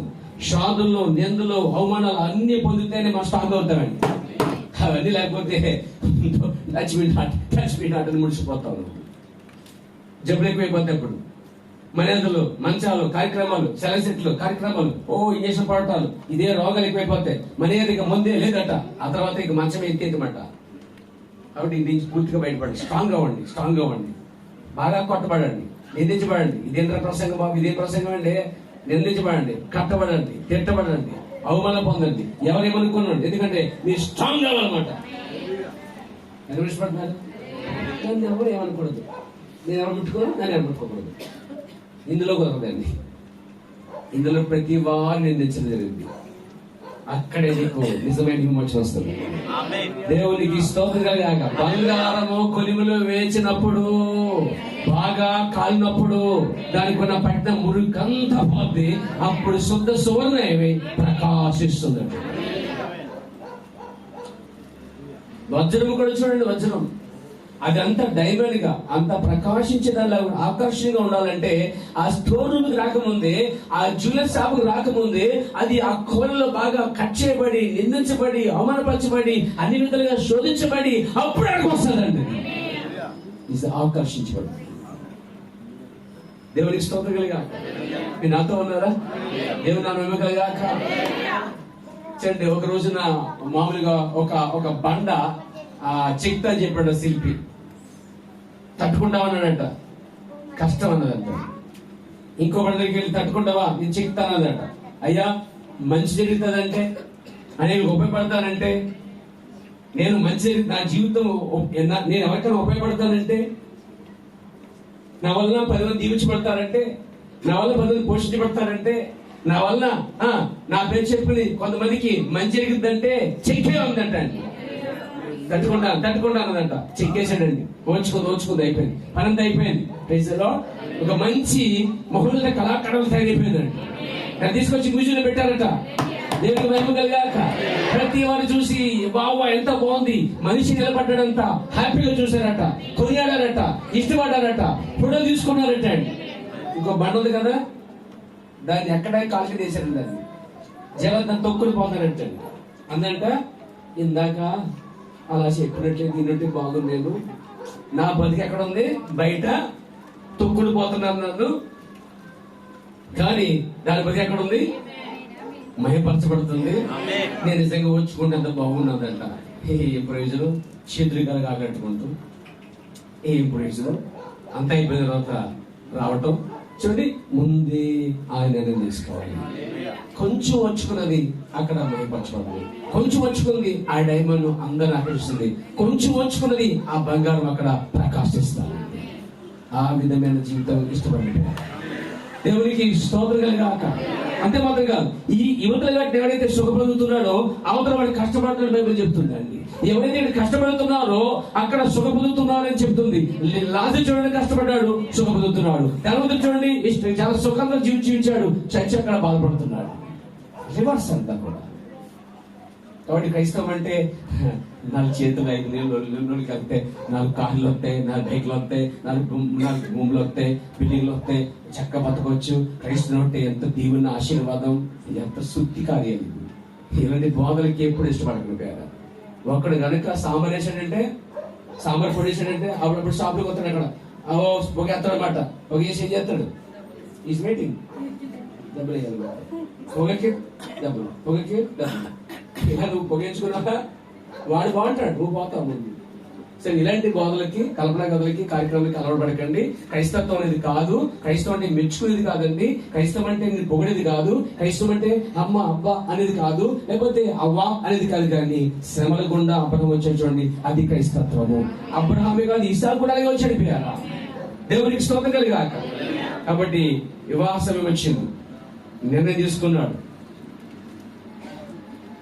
నేడు క్రైస్తవులు కూడా అదే నిర్ణయం తీసుకోవాలట. వివాహం చేయాలని ఒక నిర్ణయం చేయటకు సమయం అతడు కలిగి ఉండదు. సమయం వచ్చినది. ఇస్సాకు కొరకు ఒక వధువును ఎంచుకున్నకు తీసుకురావడానికి సిద్ధపరచుకున్నాడట. ఈ పని ఎలియాజరుకు అప్పగించాడు. అప్పగించినప్పుడు ఇక్కడ వాక్యం చదువు, ఆదికాండము 24 అధ్యాయము చూడండి, 7వ వచనము చదువుతాం. నా తండ్రి ఇంటి నుండి, నేను పుట్టిన దేశం నుండి నేను తెచ్చి నాతో మాట్లాడి నీ సంతానమునకు ఈ దేశము ఇచ్చేదని ప్రమాణం చేసి నాతో చెప్పిన పరలోకపు దేవుడకు యెహోవా తన దూతను నీకు ముందు పంపిస్తాడు. ఈ పని ఎలియాజరు నువ్వు మాత్రమే కాదు, నాకు ముందు నడిపించిన దూతను ఆదరించి కూడా ఆ ఆదరించి నడిపించిన ఆ దూతయే ఇప్పుడు నీకు ముందు ఉంటుంది అన్నాడండి. ఇక్కడ దూత పరిచయం చాలా ముఖ్యమైనదండి. అది ఒక మనిషి యొక్క స్వరము ద్వారా, ఒక మనిషి ద్వారా దేవుడు పనిచేయాలన్నా, మాట్లాడాలన్నా ఆ మనిషిని దేవుడు ముందు, ఆ మనిషికి ముందు ఒక దూతను పంపిస్తున్నాడు. ప్రభు నా మహిమ కలిగాలి, ప్రభు నా మహిమ కలిగాలి. చూడండి, అదే మాదిరిగా నిర్మాకాండంలో చూడండి వాక్య భాగం. నిర్మాకాండము 23వ అధ్యాయము, ప్రైజ్ గాడ్, 23వ అధ్యాయము 22-23 వచనాలు. నిర్మాకాండం 23వ అధ్యాయము 22వ వచనం, 22-23 వచనాలు. అయితే నీవు ఆయన మాటను జాగ్రత్తగా వినాలా, వినండి. నేను చెప్పినది యావత్తు చేసిన కదా నేను ఈ శత్రువులను నీ సహోదరులకు విరోధిని ఎందును ఎట్టాలిగా నా దూత నీకు ముందుగా వెళ్ళును. అది పాయింట్ ఇక్కడ. నా దూత నీకు ముందుగా వెళ్ళిన దేవుడు ఎవరితో చెప్తున్నాడు ఇక్కడ? చెప్పండి, ఎవరు చెప్తున్నాడమ్మా? హలో, విన్నారా? మోషే చెప్తున్నాడు, మోషే నువ్వు నా మాట ప్రకారం చేస్తే నేనే నీ విరోధులుగా మారుతాను, నేనే నీ శత్రువుగా మారిపోతాను, నేనే యుద్ధం చేస్తాను. నువ్వు నా మాట విను, నేను చెప్పినట్టు చెయ్యి. ఎదుగో నీకు ముందుగా నా దూతను పంపిస్తున్నాను. మోషేని పిలిచిన దేవుడు మోషేని మాత్రమే కాదు, మోషేతో పాటు ఒక దూతను మోషేకి ముందుగా పంపిస్తున్నాడు. దూతల పరిచర్య ఉన్నది. వ్యక్తుల పరిచయం మాత్రమే కాదు, ఆ వ్యక్తి వెనక వ్యక్తి ముందు కూడా ఆ పర్లకు దూత ఉన్నది. నేను దాన్ని గట్టిగా నమ్ముతున్నాను. అదే దూత ఇక్కడ కూడా ఉన్నది. అది నాకు ముందు ఉన్నది, మరి ప్రవక్తల ముందు ఉన్నది. నేను దాన్ని నమ్ముతున్నాను. నాకు నీ ముందుకు నా దూత వెళ్తుంది అని చెప్పాడు. ఇక్కడ కూడా అండి అదే అబ్రహాము అన్నాడు, నీకు ముందుగా నాకు యెహోవా దూత వెళ్తుందని చెప్పాడు. తండ్రి అయిన అబ్రహాము తన కుమారుని కొరకు వధువును కనుగొనేందుకు వెళ్ళటకు ఒక సేవకుని కొరకు వెతుకుచున్నాడు. అదే విధముగా దేవుడు కూడా తన వధువు కొరకు తన నిజమైన సేవకులను వెతుకుచున్నాడు. సేవకులు కూడా కదా, నిజమైన సేవకులు వెతుకుతున్నట్టండి. సేవకులు వేరు, నిజమైన సేవకులు వేరండి. దేవుడు అబ్రహాములో ఉండి ఎలాగైతే ఆలోచిస్తున్నాడో, ఒక వధువుని ఎన్నుకోవడానికి అబ్రహాము ఒక ఎలియాజర్ని ఎన్నుకుంటున్నాడో, చూసి చేసుకుంటున్నాడో, దేవుడు కూడా అదే విధముగా తన వధువు కొరకు తన నిజమైన సేవకులను వెతుకుచున్నట్టండి. అతను తన గుంపు పైగా చూచున్నాడు. ఒకరితో నమ్మకముగా ఉండటకు అతను ఎదురు చూస్తున్నాడు. ఎలియాజరు ఒక్కడే ఏర్పరచబడిన వాడని అబ్రహాం నిర్ణయించుకున్నాడు. ఇతను ఒక్కడికి ఆ పని అప్పగించాలనుకున్నాడు. ఇచ్చేశాడు ఆ పని. బయలు వెళ్తున్నాడు. ఏం చెప్పాడు? వెళ్ళినప్పుడు నీకు ముందుగా ఒక దూత ఉంటుందని చెప్పాడు. ప్రవక్త ఎలియాజరు కోసం చెప్తున్నాడు. ఎలియాజరు ఒక్కడే ఏర్పరచబడిన వాడని నిర్ణయించుకున్నాడు. ఎందుకంటే ఎలియాజరు ఒక నమ్మకమైన సేవకుడు. అతను కనుగొన్నాడు. అతను నమ్మకమైన వాడు, నిజమైన వాడు, యథార్థపరుడట, న్యాయవంతుడట, మరియు నిజాయితీ గలవాడట. ఎన్ని ఉన్నాయి చూడండి అతని కోసం. సేవకుడు అయితే సరిపోలేదండి. నిజమైన వాడే ఉండాలి, నమ్మకమైన ఉండాలి, యథార్థపడే ఉండాలి, న్యాయవంతుడే ఉండాలి, నిజాయితీ గలవాడు ఉన్నాడు. ఇతరులో ఈ క్వాలిటీస్ అన్ని ఉన్నాయి. ఎవరిలో? ప్రభు నామ మహిమ కలిగాక. ఎలాంటి సేవకుడు? అతను అబద్ధాడేవాడు కాదు, నిజాయితీ గలవాడు. మోసం చేసేవాడు కాదు, నమ్మకమైన వాడు. డబ్బు వెంటేవాడు కాదు, అవసరాన్ని ఖర్చు పెట్టేవాడు. దేవునికి స్తోత్రం కలిగాక. అబ్రహాం ఆస్తిని పాడు చేసేవాడు కాదు, నిలబెట్టేవాడు. అబ్రహాం కుమారుని కోసం సరైంది ఏదో అట్లా అనుకునేది కాదు, సరైనది వెతికేవాడు. అంటే ఎతకాలంటే ముందు ఎలియాజరుకి ఇస్సాకు కోసం బాగా తెలిసి ఉండాలంటే అక్కడక్కడే ఉండాలి. అంటే చిన్నప్పటి నుంచి ఇస్సాకు గురించి బాగా తెలుసుకున్న వ్యక్తి దాసులందరిలో ఎలియాజరు అండి.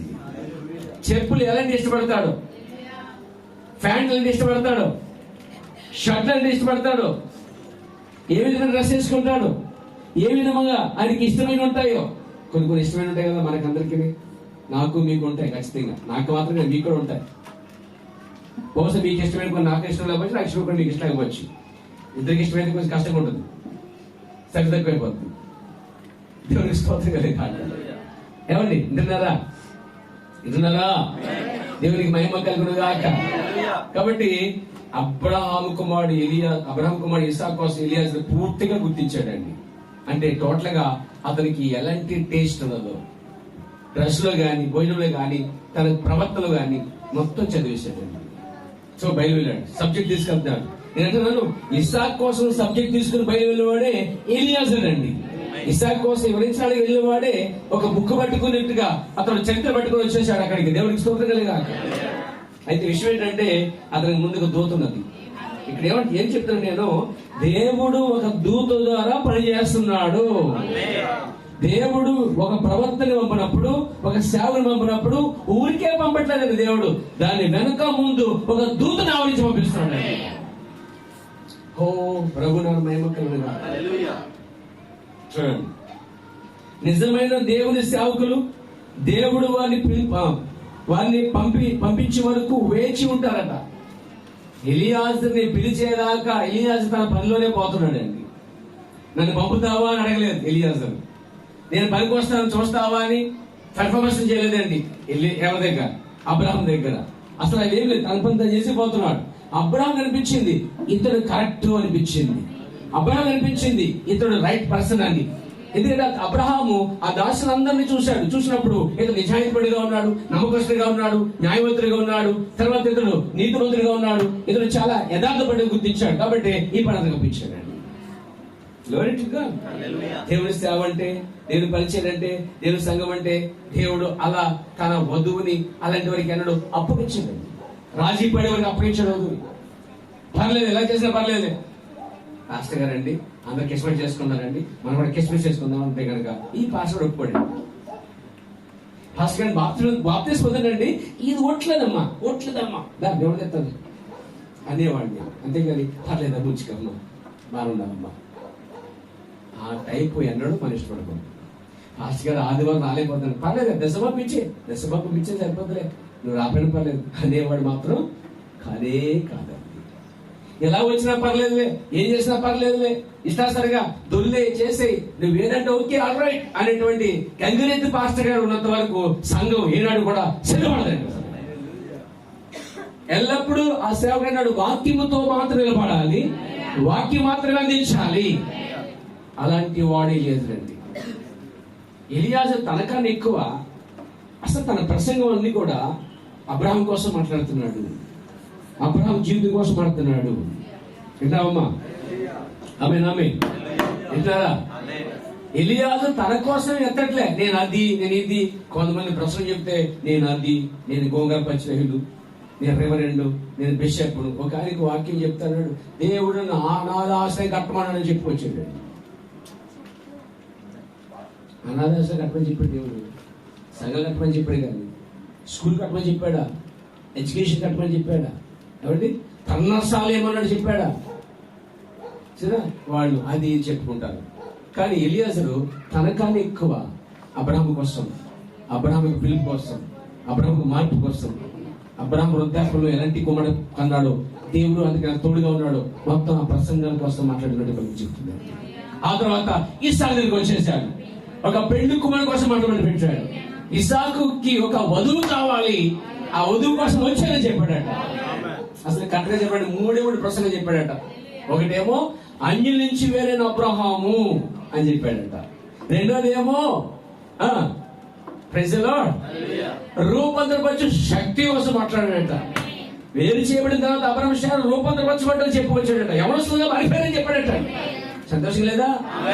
అది నువ్వు లేవా? నేను కూడా ఉన్నాను దాంట్లో. రూపాంతరపరచబడే కానీ అబ్రహం మాత్రమేనా? నాకు నీకు కూడా ఉంది లేదా? అబ్రహాంకి అయితే మనకైతే కష్టం, అది మనకే సంబంధించిన ప్రభు నాన్న మహిమ కలుగాక. బయటికి పిల్లబడినట్టుగా దేవుడు నిన్ను బయటికి పిలిచాడు. అబ్రహాం రూపాంతరపరచబడిన శక్తి ఇచ్చిన దేవుడు ఒక రోజు నీకు నాకు నా శరీరాన్ని మార్పు తీసుకొచ్చేవాడు. మన రూపాంతరపరచబడి ఎత్తబడిపోతున్నాం అన్నట. మూడో అంశం ఏంటంటే చూసిన బయట ఒక వధువు నేను కూడా వచ్చానంటే, ఆ వధువు ఇక్కడ ఉందన్నట్టు, మీ మంచిగా ఉందన్నట్టు. అందరూ గట్టిగా ఆమె చెప్తారు మీలా. ఆయన ప్రసంగంలో అబ్రహాం విషయాల కొంచెం చెప్పుకొచ్చాడు, మార్పు కొంచెం చెప్పుకొచ్చాడు, ఒక వర్డ్ కోసం వర్ణించాడు. ఇస్సాకు యొక్క టేస్ట్ చెప్పాడట. ఇస్సాకు పెళ్లి కుమారుడని, మా పెళ్లి కుమారుడికి ఎత్తు చెప్పులంటే ఇష్టం ఉండదని చెప్పాడట. మా పెళ్లి కుమారుడు రంగులు వేసుకుని ఇష్టం లేదని చెప్పాడట. మా పెళ్లి కుమారికి రింగులు పెట్టుకుని ఇష్టం లేదని చెప్పాడట. మా పెళ్లి కుమారికి ఏంటి తాబెడుందులు, చుట్టులు, వడ్డానములు, నాణ్యములు, ఇంకేంటి జుట్టు కటింగ్లు, లిఫ్టింగ్లు, గోరు రంగులు, గోరెన్ దాకులు ఆయనకి ఇష్టం లేదని చెప్పాడట అండి. ఎవరికి స్తోత్రం కలుగుగాక. అందరూ గట్టిగా చెప్పినారు, మెల్లిగా గోరింటలు టాటోలు అంతా ఏంటంటే ఒళ్ళంతా పచ్చిపుట్లు. ఇదో ఫ్యాషన్ అయిపోయింది. దరిద్రం ఏంటి, బట్టలు ఇప్పుకుని వేసుకున్నారు పనికి మళ్ళీ అందరూ కూడా. దేహాన్ని పాడు చేస్తున్నారు. బిజ్జలు పెట్టేసి నందాలు పెట్టేసి మొత్తం దూర్చేస్తారు. ఇది విల్లి పెట్టుకోబడింది. కాబట్టి ఆయన ఇస్సాకు టేస్ట్ అని చెప్పేశాడు, ఇలాంటి బట్టలు వేసుకోవాలి, ఇలాంటి చెప్పులు వేసుకోవాలి, ఇలాంటి ఆహారం తినాలి, ఈ విధంగా ప్రవర్తించాలి. అన్నిటికంటే ముఖ్యంగా శీలవతి ఉండాలి. గర్భవతి ఉండకూడదు, శీలవతి ఉండాలి. శీలం పోగొట్టుకున్నది కాదు కావాల్సింది. ఏ పురుషుడు తాకనది, ఏ ఆచారము తాకనది ఒక ప్రత్యేకమైన కావాలని చెప్పి బోధించాడట. అప్పుడు ఆ జనాల మధ్యలో ఆ డోర్ వెనక నిలబడి రెబెకా ఆయన ప్రేమించిన మొదలు పెట్టింది. కాబట్టి ఈ ప్రసంగం అయినప్పుడు మీరు రెబెకా అయితే, ఇప్పుడు యేసుక్రీస్తు కోసం మాట్లాడుతున్నప్పుడు నేను యేసుక్రీస్తు అనే పెళ్లి కుమారుని ప్రేమించాలనిపించట్లే. ఆయన కరుణమయుడు, ఆయన సంపన్నుడు, దీర్ఘశాంతుడు, నీతివంతుడు, నమ్మకస్తుడు, బాగా అర్థం చేసుకునేవాడు. అసలు మనిషి ఏం కావాలి సార్, ఎదుటివాడు బాగా అర్థం చేసుకోవాలి. ఎదుటివాడు బాగా అర్థం చేసుకుంటే అసలు నిలిచేప్పుడు అర్థం చేసుకోవాలి. గొడవ అయిపోతాడు. నన్ను అర్థం చేసుకుంటాడు, నన్ను అర్థం చేసుకోలేదు భార్య, ఆ భర్త అర్థం చేసుకోవట్లేదు, పిల్లలు అర్థం చేసుకోవట్లేదు, తండ్రులు అర్థం చేసుకోవట్లేదు అని. అసలు బాగా అర్థం చేసుకోవడం అంటే ఎలా ఉంటుంది? దేవునికి స్తోత్రం కలిగా. ఈయనంటే కైసరి పని కడదాం వద్దా, దేవుని కైసరి కట్టాలి, అలా అర్థం చేసుకునేవాడు. పన్ను కడతావా, అరసేకలకి వెళ్ళి తీసుకొచ్చి నీకు నాకు పని కట్టే. అయ్యా ఈయన ప్రవక్త అయితే ఇలా ఉంటాడు, తల్లిదండ్రులు అనుకుంటున్నాడు. నీ ఇంటికి వచ్చి ప్రేమించింది, కానీ కనీసం నువ్వేమో నీళ్ళు ఇవ్వలే, తలంట్లే, తవలేవలే, మొత్తం చెప్పేసి రహస్యాలు. ఆయన బాగా అర్థం చేసుకునేవాడు. కాబట్టి ఇస్సాకి చాలా మెచ్యూరిటీ ఉంది అన్నాడట. బాగా ఎదిగినవాడు, బాగా అర్థం చేసుకుంటాడు, అవతల వ్యక్తిని బాగా హ్యాండిల్ చేయగలడు, చాలా ఈజీగా చేసేస్తాడు దాన్ని. అలాంటి వాడు ఉండటం ఆశీర్వాదకరం అన్నట.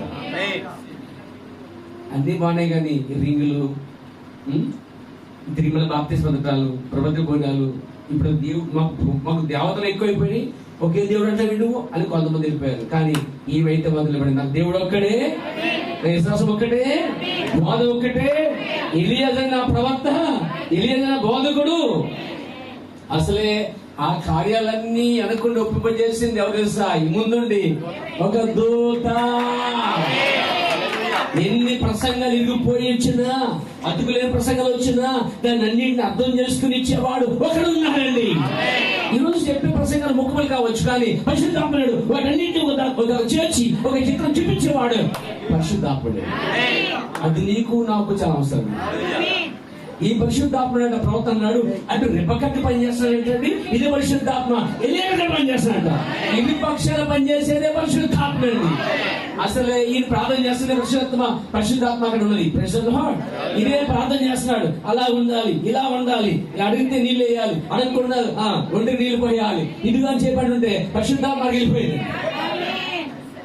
త్వరగా వెళ్ళు, త్వరగా వెళ్ళు, త్వరగా వెళ్ళు, కడవ ముంచు, నీళ్లు పోయి అడగడు, వెళ్ళు అడుగు, వెళ్ళడుగు అని ఎవడో ఒకరిని ప్రేమించాలి. వెళ్ళడుగు, అయ్యా నీళ్ళు పోస్తారే. పరిశుద్ధాత్మ నీళ్ళపై పనిచేస్తుంది, అడుగు పనిచేస్తుంది. అమ్మ ఈ రాత్రి ఉండిపడికి మీ దగ్గర ఏదైనా స్థలం ఉందా? పరిశుద్ధాత్మ ఉంటుంది, బోలు స్థలం చెప్పు చెప్పు బోలు స్థలం ఉంది. రాత్రికి ఒంట్లని 10 ఒంట్లు 20 ఒంట్లు కూడా ఒంట్లు సరిపోతాయి, గడ్డి కూడా ఉంది అందటండి. దేవుని స్తోత్రం. పరిశుద్ధాత్మ 2 పనిచేయాలండి. పరిశుద్ధాత్మ ఇక్కడ మరియమ్మ పనిచేసింది, అది పరిశుద్ధాత్మ అక్కడ ఎవరికి యేసుకు పనిచేస్తుంది. 2 పనిచేస్తుంది పరిశుద్ధాత్మ. దేవునికి స్తోత్రం. సరే ఏమైందంటే ప్రసంగం అంతా అయిపోయింది అన్నట, నా ప్రసంగం కూడా అయిపోయింది, వధువు కూడా ఎన్ని కూడా జరిగిపోయింది. ఎవరైతే ఉన్నారో ఆ వధువు, ఇదిగో నేను అలా ప్రార్థన చేస్తుండగా పరిశుద్ధాత్ముడు చూపించాడు, నాకు మాత్రమే కాదు ఆమెను కూడా దర్శించాడు అని చెప్పినాడు. 2 వైపులు ఉన్నారండి. నాకు చూపించాడు ఈజిప్షన్, అక్కడ చూపించాడు నా పక్కన. నో వన్ సైడ్, రెండు వైపులా. నేను దాన్ని నమ్ముతాను. దేవునికి స్తోత్రం. రెండు వైపులా కన్ఫర్మ్ అయితే కనుక ఎవడ మాట వినాల్సిన అవసరం లేదండి. ప్రభు నామమునకు మహిమ కలుగును గాక, స్తుతి కలుగును గాక. దేవుడు రెండు వైపు మాట్లాడాలని నమ్ముతున్నాను. కాబట్టి ఆమె అప్పటికే ఒక ట్రాలీ బ్యాగ్ పెట్టుకుంది, ఒక గోడలో పెట్టుకుంది. ఇది హ్యాండ్ బ్యాగ్ అంతా మీద వెరైటీగా, హ్యాండ్ బ్యాగ్ వెరైటీగా 2004 సంవత్సరం బ్యాగ్ వేసి కొత్త బ్యాగ్ వేసుకొచ్చేసింది. బయటికి ఆలో వచ్చేసింది. ఎవరు అనుకుంటున్నారు? ప్రసంగం ప్రభావితం చేసింది. ప్రసంగంలో ఆమెని ఎలియాజను చూడలేదు, ఎలియాజు దగ్గర ఆగిపోయి ఎలియాజు ప్రేమించలేదు, కానీ ఎలియాజు ద్వారా యేసుక్రీస్తు అనే ఆ ఇస్సాకుని కలిగి ఉన్నదండి. ఏ ప్రసంగుడైనా ఏ బోధకుడైనా చూపించవలసిన తను కాదు, తను ఆకర్షించడు కాదు. ఈరోజు చాలా ప్రసంగులు సంఘాలు వారు వైపు ఆకర్షించుకుంటారు. ఎలియాజరు ఎన్నడూ రెబెకాని తన వైపు తిప్పుకోలేదు. అందుకే ఈరోజు సంఘ కాపలు చాలా మంది సంఘానికి వాళ్ళే యజమాని, వారే హీరోలు, వాళ్ళ వైపే సంఘం చూస్తూ ఉంటది. నేను అంటున్నాను, రెబెకా ఎలియాజరు వైపు చూడలేదు, ఎలియాజరు చెప్పిన ప్రసంగం వైపు చూస్తున్నది. ఈరోజు వ్యక్తులు చూస్తున్నారు. వర్తమానం కన్నా వ్యక్తులు ఎక్కువ హెచ్చించడం, పూజించడం, గలపరచడం, చాలా ఎక్కువ చేయటం నాన్సెన్స్. అసలే అలాంటి కార్యాలు ఎలియాజరుకి జరగలేదు. ఇక్కడ నా బైబిల్ ప్రకారం చూడండి, ఎలియాజరు హెచ్చించబడేది. అక్కడ బాప్తిజం హెచ్చించబడేది, తగ్గించబడ్డాడు. ప్రతి సేవకుడు, ప్రతి ప్రవక్త ఒక రాణిని ముందు పెడుతున్నాడు. రాణిని తన వైపు ఆకర్షించుకోలేదు, రాణిని రాజు వైపు ఆకర్షిస్తున్నాడు. చూడండి అక్కడ చూడండి, అక్కడ శూషణ కోటలో అక్కడ ఒక కుమారుడు కనిపిస్తున్నాడు. అక్కడ షండుడైనటువంటి ఏగ కనిపిస్తున్నాడు. ఏగ ఎన్నడు ఆమె తన వైపు తిప్పుకుంటే ప్రయత్నించట్లేదు, తనతో తన మాటలతో బంధించక ఇష్టపడలేదు, తనను చుట్టూ తిప్పుకుని ఇష్టపడలేదు. అక్కడ ఆమె మనసు హేలి, ఆమె మనసు రాజు వైపు తిప్పుతున్నాడు. వాడు నిజమైన సేవకుడు. సంఘ యొక్క సరిహద్దులు ఎంత పెద్దవైనా చిన్నవైనా, సంఘ యొక్క హోప్స్ అన్ని, విశ్వాసాన్ని కూడా ఆ కాపుల మీద కాదు, ఆ ప్రవక్త మీద కాదు, కానీ ఆ సువార్త మీద కాదు, కానీ వాళ్ళకు పూర్తి కేంద్రం అంతా ఇదిగో ఆ రాజు వైపు ఉంచాలి. అది నిజమైన ప్రసంగం అండి. ఎలియాజు ఎన్ని చెప్పినా గానీ ఆమె ఎలియాజు చుట్టూ తిరగట్లేదండి, ఎలియాజుని ఆకర్షించట్లేదు. అక్కడ ఎలియాజు చెప్పిన వర్తమానంలో ఇస్సాకును కనుగొన్నది. ఎవరు ప్రసంగం చేసిన ప్రసంగం వెనక ఉద్దేశం ఏంటో తెలుసా? వారి కాదు, కానీ వారి లోపల వారి ఉన్నారు. నిలువెల్ల నింపబడ్డాడు ఇస్సాకు ప్రసంగముతో. మాట్లాడినా నిన్న నేడు నిరంతరము ఏకరీతిగా ఉన్నాడని ఈ కాలపు ఎలియాజులో ఆయన అంటున్నాడు. ఆయన అబ్రహాము దేవుడు, ఇస్సాకు దేవుడు, యాకోబు దేవుడు. అప్పుడు సొంతపరిచేవాడు, ఇప్పుడు సొంతపరుస్తాడు. వారికి విశ్వాసము తన వైపు కన్నా యేసుక్రీస్తు తిప్పుతున్నాడు. తన కోసం కన్నా ఎక్కువ సార్లు మాట్లాడే ఎలియాజరు తన కోసం కన్నా ఎక్కడ అబ్రహాము కోసం మాట్లాడాడు, తర్వాత ఎవరి కోసము ఇస్సాకు కోసం మాట్లాడాడు. ఈరోజు మన ప్రవక్త ఎలియాజరు తన కోసం కన్నా ఎక్కువ దేవుని కోసం మాట్లాడాడు. పెళ్లి కుమారుడు యేసు కోసం మాట్లాడాడు, వధువు కోసం మాట్లాడాడు. కాబట్టి ఎలియాజరు ప్రసంగం పూర్తి చేసుకున్నాడు. ఆమె రెడీ అయిపోయింది, బయటకు వచ్చేసింది. అప్పుడు అక్కడ ఉన్నటువంటి కొంతమంది ఏమన్నారంటే, అమ్మ కొంచెం ఆగుతావా, ఉంటావా అన్నారట. ఒకసారి అడుగుతామన్నారట. సరే అడగండి. నా ప్రార్థన వైపు చూస్తున్నాను, నా ప్రార్థన జవాబు దొరికింది, నేను నిశ్చయం కలిగి ఉన్నాను, నో ప్రాబ్లం, మిగతా మీరు పని చేసుకోండి అన్నట. అడుక్కోండి కడుక్కోండి అనవసరం అంటానంట. ఇక ఆమె వెళ్ళి, ఉంటావా నువ్వా, ఓ 10 ఉంటావా అన్నట.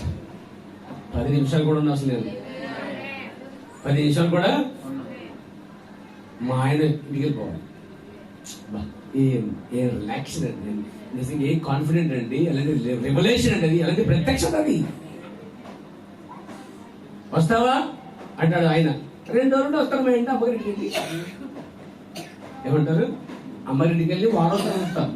అసలు మా అమ్మ నాన్న గుర్తొచ్చేస్తాను, పుట్టింటి గుర్తొచ్చేస్తుంది. ఆయన భర్తని పిల్లలు విడిచిపెట్టి వెళ్ళిపోయి రకాలు చాలా మంది ఉంటారు. ఈ వర్తమానంలో నీ భర్తని పిల్లల్ని అంటుపెట్టి ఉండాలి. నువ్వు ఎంతసేపు అమ్మగారింటికి పెట్టుడు వెళ్ళిపోవటం, కోపం వెళ్ళిపోవటం. ఈ ఆత్మలు ఎప్పుడు బాగుపడితే అర్థపడలేదు. కొద్దిగా మాట్లాడేశారు వెళ్ళిపోతారు ఎక్కడికి. అసలే ఈమె మళ్ళీ తిరిగి వచ్చే ఆలోచన లేదు అసలు ఎవరికి. ఎంత పాడైన తర్వాత తిరిగి వచ్చే అవకాశం లేకుండావా ఉంటాయా? సిద్ధపడ్డా వన్ వే మళ్ళీ రావడం అంటావు. దేవునికి స్తోత్రం. ఒకసారి పెళ్లి అయితే అప్పుడు రావచ్చు కానీ అస్తమానొచ్చు నా మీద కోపడుతుందంటే. నిజమైన భార్య అయితే పిల్లలతో భర్తతో ఎక్కువ గడపాలి. మాట మాటికి అడ్రస్ నీది భర్త అడ్రస్ ఉంది తప్ప అమ్మగారి అడ్రస్ కొడుతుంది. ఎక్కడ ఉంటున్నావు? అమ్మగారి ఇంట్లో ఉంటున్నాను అని అడ్రస్ చెప్పకూడదు. భర్త అడ్రస్ నీ అడ్రస్. ఆ విధమైన మలుపు తిరగండి దయచేసిపోయారు. చిన్న మాటకి పెద్ద మాటకి కోపగించి చెల్లించుకొని అమ్మగారికి వెళ్ళి కూర్చోకు అక్కడ. ఇది పని కాదు. ఇలాంటి ఆత్మలు సంఘాల్లో పనిచేస్తున్నాయి. పేర రెప్పక దగ్గర నేర్చుకోండి. ప్రసంగం విన్నది, లోబడింది, నిజంగా సిద్ధపడింది, టైం వచ్చినప్పుడు వస్తానమ్మా, జాగ్రత్త అమ్మా, మంచి అమ్మా లేదండి. అక్కడ లేవా ఉంటావంటే అసలు ఉండనాసే అంది. అది నేను అడిగితే నాకు వస్తానప్పుడు రానండి, కొంచెం మా అమ్మ బాగాలేదు, నాన్న బాగాలేదు అంటారు. అంటావా? భక్తులు బాగుపడి పట్టించుకో. పిల్లలు దిక్కు లేకుండా ఉన్నా పట్టించుకో. ఇలాంటి స్పిరిట్ రెపకు సంబంధించింది కాదండి. ఇది రెపకు సంబంధించిన ఆత్మ అండి. దీని నుంచి పూర్తిగా బయటకు వచ్చింది కాక దెయ్యాలు దేవుడు తరుగు కొట్టింది కాక మిమ్మల్ని కదండి దెయ్యాలు అంటారు. దేవుడు స్తోత్రం కదా. నేను నాకు చాలా ఇష్టం. కానీ లోపల కొన్ని ఆత్మలు ఉంటాయి. సరిగా ఉండి మంకరాత్మలు అయ్యే నాకు చాలా కష్టం. వాడితో నాకు తలపడి ఎక్కువ. దేవునికి స్తోత్రము కలుగును గాక, దేవుని మహిమ కలుగును గాక. సో ఒక దూత అక్కడ మార్పు తీసుకొచ్చిందండి. ఒక దూత ప్రసంగాన్ని తీసుకొచ్చి గమనించిందండి. ఒక దూత ద్వారా ఎలియాజరు నడిపించబడటం చూడండి. ఒక దూతతో నడిపించబడినప్పుడు ఒక వధువు అనేది అక్కడ సిద్ధపడుతుంది. నిజంగా 7వ దూత వీలుగా వచ్చినప్పుడు కానీ 7వ దూతకి ముందు దేవుడు ఒక ప్రవక్తకి ముందుగా ఒక దూతను పంపుతున్నాడు. మోషేకి ముందు దూత పంపడ్డది, ఏలీకి ముందు దూత పంపడ్డది, ఎలీషాకి ముందు దూత పంపడ్డది. తెలుసా? దూతలు ఎప్పుడు కూడా వారి ముందు ఉన్నాయి. దేవునికి స్తోత్రం కలుగును గాక. మోషేకి ముందు దూత ఉన్నదా? చెప్పండి. మోషే పరిచయంతడికి ఆ గొప్ప వధువు సేవ చేయడానికి మోషేకి దూత ముందుగా ఉన్నది. దేవుడు పంపిన ప్రవక్తలకు వారికి ఎల్లప్పుడూ ఒక దూత ముందుగా ఉంది. రుజువు చేస్తాను. Praise god. ఆది కాలంలో 20వ అధ్యాయం 11వ వచనంలో అబ్రహాముతో ఒక దూత మాట్లాడినది. అబ్రహాముతో దూత ఉన్నది. అబ్రహాముని బయట తీసుకొచ్చిందే దూత. ఆ స్వరం వెనక ఒక దూత పనిచేస్తుంది. దేవునికి స్తోత్రం కలుగాక. ఇంకా మనం చూసినట్లయితే హల్లెలూయా. ఆది కాండం 20వ అధ్యాయంలో ఎలియాజరుకి ముందు దూత ఉన్నది. అది మనం చెప్పుకున్నాం. ఇప్పుడు నిర్మాకాండములో చూస్తున్నాం. 3వ వచనంలో 3వ అధ్యాయంలో మోషేతో ఒక దూత కనపడుతుంది. న్యాయాధిపతులు 6:27 వచనంలో గిద్యోనుతో ఒక దూత ఉంది. గిద్యోనుతో దూత ఉన్నదా?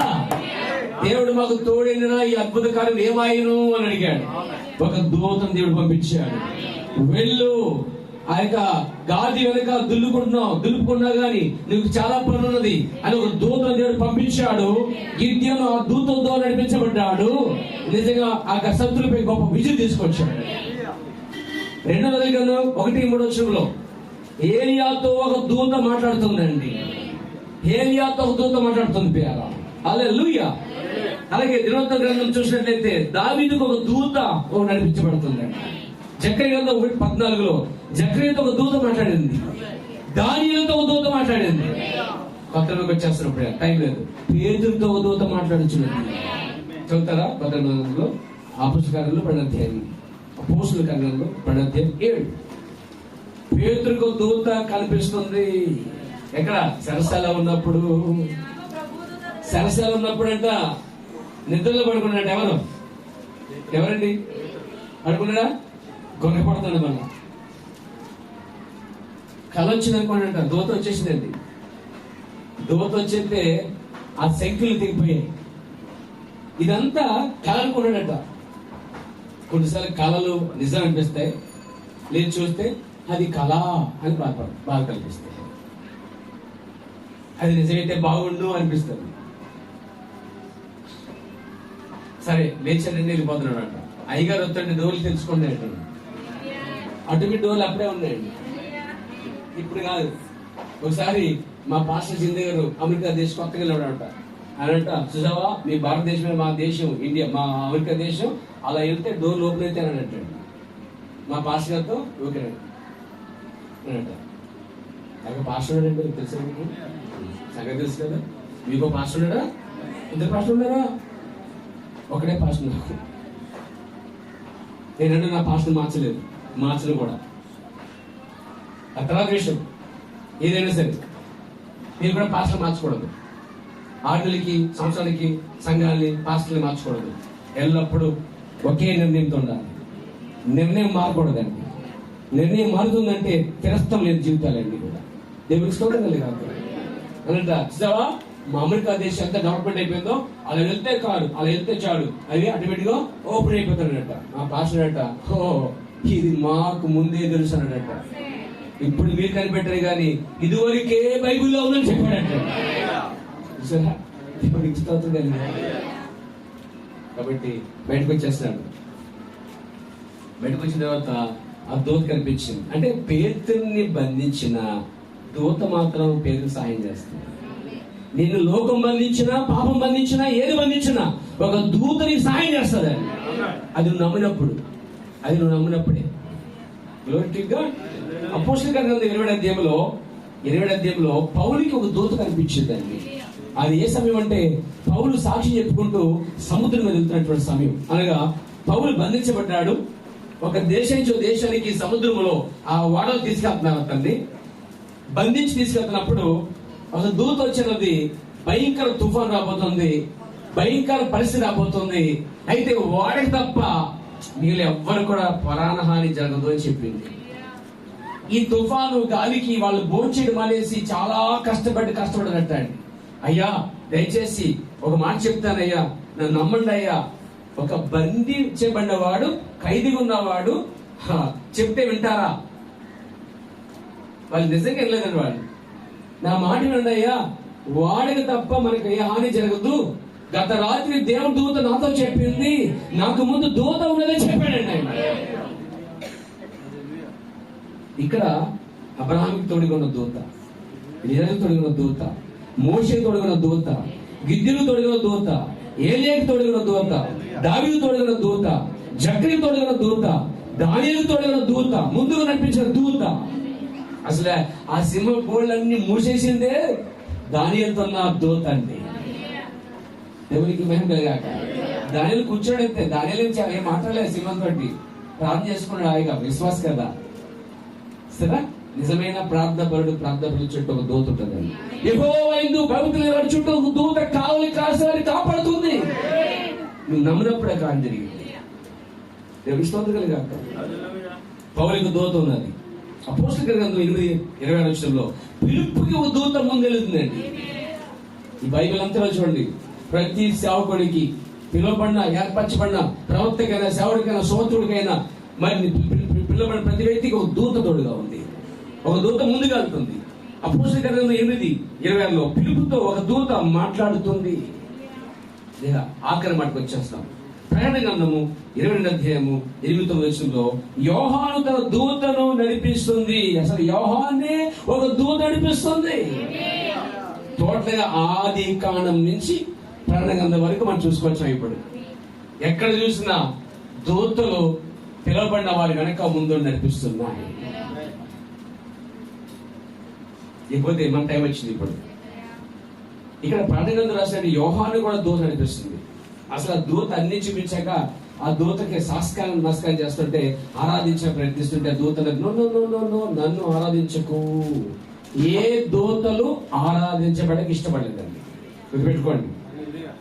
ఏ దూతలు ఆరాధించబడటానికి, పొగడబడటానికి, ఏమండి సాష్టంగా పట్టడానికి ఒప్పుకోలేదు. నాకు కాదు యెహోవాకే, నాకు కాదు ఆరాధన ఆయనకే, నాకు కాదు మహిమలు ఆయనకే అని చెప్పిన దూతల బైబిల్లో ఉన్నాయి. కానీ ఈ రోజు వచ్చిన దూతలు దొంగ దూతలు ఇవన్నీ కూడా ఆయన రాసిన మహిమంతా కొట్టుకుపోతున్నాయి దూతలే అండి. నేను ఒప్పుకోను. నాకు రాసిన మహిమను విగ్రహాలకు పోనని చెప్పిన దేవుడే. నాకు ఆయన రాసిన మహిమని ఏ వ్యక్తి కంటే ఒప్పుకోనిపోయాను నేను. దేవునికి స్తోత్రం కలిగాక. మీరు కూడా ఒప్పుకోవద్దు. ఒప్పుకుంటారా? ఎక్కిపిస్తారా? మన ఏకాత్మ ఉంది మన మధ్య. దేవునికి స్తోత్రం కలిగాక. ఇకపోతే ఈ కాలంలో ప్రవక్త పంపడ్డాడండి. ప్రకటన గ్రంథము 22:16 వచ్చింది చూద్దాం. సంఘముల కోసం సంగతుల గురించి సాక్ష్యం ఇచ్చినకు. చూడండి, యేసుని నేను దూతను పంపాలని చెప్తున్నాడండి. అంటే యేసు ప్రభువే ఒక దూతను పంపుతాడట. ఆ దూత ఉలియన్ మెండముతో ఉన్న దూత, 7వ సంకల్ప ప్రవక్తతో ఉన్న ఆ దూతే యేసు పంపిన దూత. ఒక ప్రవక్తకి ఈ కాల ప్రవక్త అంటాడు, గత రాత్రి నా గదిలో దూత వచ్చినది అంటాడు. ఒకసారి దూతతో నేను మాట్లాడాను. ఆ దూతలు వచ్చి నాకు చెప్పాయి. పౌలు కోసం నాకు తెలియదు, కానీ ఆ దూత పౌలు కోసం చెప్పింది. పౌలు నడిపించిన ఆ దూత నన్ను నడిపించింది. పిలిపి నడిపించదు నన్ను నడిపించింది. ఓ పాత్రలు ఏలియాతో ఉన్న దూతే, మోషేతో ఉన్న దూతే, ఆ పదలో ఉన్న దూతే ఇక్కడ పైన అగ్నిస్తభగా ప్రశ్న చెప్పాడు. అంత ఉన్నారా? ఇవన్నీ చెప్తుంటే బిల్లిపై కనిపించిందంట. ఒకసారి డాడీ ఒకసారి దూతం చూస్తాను ఏంటంటే పర్మిషన్ తీసుకోవాలని అంటండి. వెళ్ళి ప్రార్థన చేసి దేవుడు అడిగాడు, అయ్యా నువ్వు పంపిన దూతని చూడాలనుకున్న కుమారుడు ఏమైనా అవకాశం ఉందని అడిగాడు. సరే కానీ అన్నాడు దేవుడు. ఎందుకు కప్పగల దేవుడు అండి. మోషేతో అన్నాడు, నన్ను చూడలేవయ్యా నువ్వు, అదిగో నిన్ను నా చేతితో దాస్తాను, ఆ బండ మధ్య నుంచి వెళ్తాను, వెనక భాగం చూడండి అన్నాడు. తెలుస్తుంది ఇది గొప్ప కార్యమేంటి. వెనక భాగం చూసే మోషే చాలా కంగారు పడ్డాడంటే. అదంటే ఇక్కడ ఒక దూతం చదువుకుంటున్నాడు. అప్పుడు బిల్లిపల్లి తీసుకెళ్ళి తన గదిలో తీసుకెళ్ళాడు. బిల్లిపల్లి గదిలో నుంచి ప్రవక్త తన గదిలో తీసుకెళ్ళి చేస్తే ఒక దూతని స్వయంగా చూశాడండి. బిల్లిపల్లి చాలా సాక్ష్యం ఇచ్చాడు. ఆయన బతుకున్నంత కాలం, నేను మన బతుకు చెప్పాడు కదా, ఈ బతుకున్నంత కాలం సాక్ష్యం ఇచ్చాడు. అంటాడైనా ప్రవక్త బ్రహ్మ మన తండ్రికి ఒక దూత ఎల్లప్పుడూ తోడుగా ఉందని చెప్పాడు. ఆ దూతే అతన్ని ఆది నుంచి కాపాడుతూ వచ్చింది. చుట్ట, బీడి, సిగరెట్, మందు, వ్యభిచారం లేకుండా ఒక దూత అని కాపాడుకుంటూ వచ్చింది. పాత నిబంధనలో నా దూతే, దానితో మాట్లాడిన నా దూతే కొత్త నిబంధనలో కూడా ప్రవక్తతో ఉన్నదండి. బ్రహ్మం నాకు ముందుగా దూత పంపబడింది, మోషే ముందుగా దూత పంపబడింది.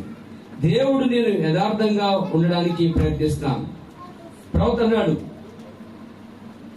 ఇది నాకు చాలా చాలా సార్లు ఒక నక్షత్రం యొక్క రూపంలో కనిపించింది అంటున్నాడు. ఆ దూత అగ్నిస్తంభంలో కనిపించింది. పసుపు, పచ్చ, ఎరుపు కలిసినటువంటి రంగులతో, ఒలివ కలర్తో అది కనిపించింది అంటున్నాడండి ఆయన. దేవునికి స్తోత్రం కలిగాక. అంటే ఇది నాకు చాలా చాలా సార్లు నక్షత్రాలు కనిపించింది. నేను చాలా సార్లు దాన్ని చూశాను.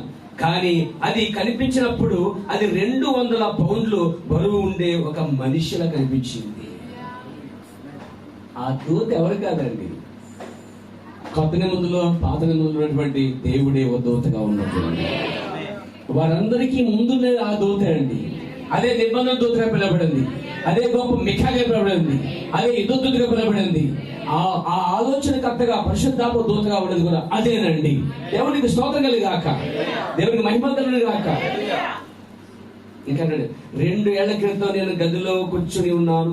నేను నా చిన్న స్కోఫీల్డ్ బైబిల్ చదువుతున్నాను. అప్పుడు నేను ఏదో విన్నాను. మొదట నేను ఒక వెలుగు చూశాను. అది ఒక వాహనం అనుకుని మూల తిరిగినప్పుడు వచ్చిన వెలుగు అనుకున్నాను, ఒక కారు అనుకున్నాను. కానీ తిరిగి ప్రకాశవంతంగా మారిపోయింది, ఎక్కువైపోయింది. నేను ద్వారం నుండి బయటకు చూశాను. అక్కడ ఏ కారు గాని ఏ వాహనం కానీ లేదు. అప్పుడు ఏదో ఒకటి ఈ విధంగా నడుస్తూ వచ్చిట విన్నాను. నేను చూసినప్పుడు ఆ వెలుగు ఎక్కువైపోయింది, ఇంకా ఎక్కువైంది. నా పైన ఒక గొప్ప నక్షత్రం వేలాడుతూ ఉంది. ఆ వెలుగు ఒక రకమైన ఆకుపచ్చ మరియు పసుపు రంగుల మధ్యలో నేలపై మెరుస్తూ ఉన్నది. మరియు ఆ వెలుగు మధ్యలో నుంచి ఒక మనిషి, నేను ముందు చెప్పినట్లుగా సుమారుగా 200 పౌండ్లు బరువు కలిగిన ఒక భారీ మనిషి నడుస్తూ వచ్చాడు. క్రీస్తు చిత్రం వల్లే ఆయన ముఖము మీద గడ్డము లేదు. అయితే ఆయన ఎవరో ఒకరు నాకు తెలియదు. అయితే అది దూత అయి ఉన్నది. కానీ ఆయన భుజము అతను ఒలివ ఛాయగా కలిగి ఉన్నాడు. వర్ణిస్తాడు, ఆకుపచ్చగాను పసుపు కాను ఒలివ ఛాయగా ఉన్నాడు. అతనికి నల్లని కళ్ళు ఉన్నాయి. ఈ మైక్ ఎంత దగ్గరగా ఉన్నదో ఆయన నాకు అంత దగ్గరగా వచ్చి నడుస్తున్నాడు అని చూస్తున్నాడు. ఎంత అద్భుతమండి! దేవునికి స్తోత్రం కలిగాక, దేవుని మహిమ కలిగాక. అంటే ఇక్కడ ఒక మనిషి ద్వారా, ఒక ప్రవక్త అయినా, ఒక పాస్టర్ అయినా, ఒక సువార్తికుడైనా, ఒక అపోస్తుడైనా దేవుడు పంపితే అతని ముందు ఒక దూత పెట్టాడు. ఆ దూత ద్వారా దేవుడు ఒక వధువుని సిద్ధపరుస్తున్నాడు. చూడండి, అక్కడ రెబెక్క సిద్ధపడిందంటే తను కాదండి, దూతే ఆమెని సిద్ధపరిచింది. ఇంత వర్తమానం బోధిస్తున్నాడంటే ఇతనేం కాదండి, అతనిలో దూత ఉండి అవన్నీ చెప్పబడుతుంది. ఆ విధముగా ఇస్సాకుకి ఒక మంచి భార్య తీసుకోవడానికి ఒక దూత సహాయంగా జరిగింది. అదే విధముగా చూడండి, ఇప్పుడు కూడా 7వ దూతతో ఒక దూత ఉన్నది. అది దేవుని ఆత్మయే, దేవుని పరిశుద్ధాత్మయే. అది ఎవరు కాదు, యేసుక్రీస్తే. అదే పాత్రలోని యెహోవా దేవుడు ఒక దూతగా ప్రత్యక్షపరచబడ్డాడు. యాకోబుతో మాట్లాడే దేవుడు, దావీదుతో మాట్లాడిన దేవుడు ఆ దూత రూపంలో దిగి వచ్చి ఇక్కడ ప్రవక్తకు ముందుగా ఉండి మొత్తం ఒక వధువుని కావాలని సిద్ధపరుస్తున్నాడు. ఈ రోజు మనం ఎలియాజర్ అంటే ఒక పరిచయం మనం ఉన్నాము. అబ్రహాం ఇంటి నుంచి వచ్చిన ఎలియాజర్ వల్లే, దేవుడి ఇంటి నుంచి ఒక వర్తమానం తీసుకొచ్చిన ఎలియాజర్ వల్లే ప్రవక్త బ్రహ్మ ఉన్నాడు. మనము వాక్యాలు వింటూ సిద్ధపరచుకునే ఒక రెబెక్కలా ఉన్నాం. అయితే అది సిద్ధపడించేది పరిశుద్ధాత్మ, ఆ దూతనే. సో అప్పుడు ఆమె బయలుదేరింది. ఆమె ఇది చెప్పి ముగిస్తాను. ఆమె ఏ ఒంట్లుగా నీరు పోస్తుందో ఆ ఒంట్లు లేచి ఆహ్వానించాయట. ప్రవక్త అన్నాడు, ఏ పరిశుద్ధాత్మ దూతని నువ్వు మహిమపరుస్తావో, ఏ దూతనైతే ఒప్పుకుంటావో, ఏ దూతనైతే స్వీకరిస్తావో. ఈ కాలంలో ప్రవక్తున్నాడు, ఆ ప్రవక్తకు దూతున్నది. ఇప్పుడు ఒక సేవకుడు ఉన్నాడు, ఆ సేవకుడు దూతున్నది. ఎప్పుడైతే ఒప్పుకుంటున్నావో, కనపరుస్తావో, మహిమపరుస్తావో, ఎలియాజర్ కాదు దూతని, సేవకుని కాదు ప్రసంగక దూతని ఎప్పుడైతే గనపరిచి ఆరాధిస్తావో, ఏ శక్తి అయితే నువ్వు ఏ శక్తిని చూపిస్తున్నావో, ఏ శక్తి గల ఆ యొక్క ఒంటికి నీరు పోసావో తెలుసా, అన్నింటిలో బాగా శక్తి కదట ఒంటి అండి. ఏ శక్తి కింద నీరు పోస్తుందో అదే శక్తి లేచి తీసుకొస్తుందండి. ఏ పరిశుద్ధాత్మ శక్తికి నువ్వు నీరు పోస్తావో, ఆరాధిస్తావో, మహిమపరుస్తావో, సాక్షిస్తావో, అదే పరిశుద్ధాత్మని పైకి తీసుకొస్తుంది. తన భక్తి ఇంటికి తీసుకొస్తుంది. తిన్నగా తన భక్తిని తీసుకొచ్చిందండి. కాబట్టి ఒక దూత ఉంది, ఒక దూత పరిచర్య ఉన్నది. 7వ దూత ఉన్నది. 7వ దూతకి ఒక దూత తోడుగా ఉంది. ఈ రోజు వధువు ఉన్నది, వధువుకి దూత తోడుగా ఉన్నది. వధువు పరిచయం చేసే సేవకుడికి దూత ఉన్నది. అది నమ్మి ముందుకెళ్ళినప్పుడు మనం సిద్ధపరిచేది ఏ వ్యక్తులు కాదు, ఆ దూతేనండి.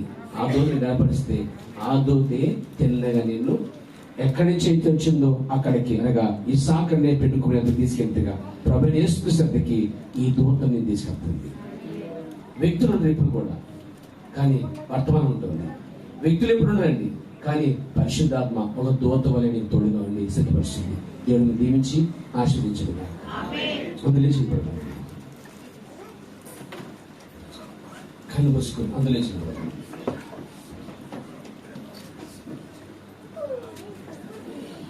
పరిశుద్ధాత్మ శక్తిని చూద్దామండి. ఎంతమంది ఇష్టపడతారు పరిశుద్ధాత్మ శక్తిని? నీరు పోస్తారా? శుద్ధిస్తారా?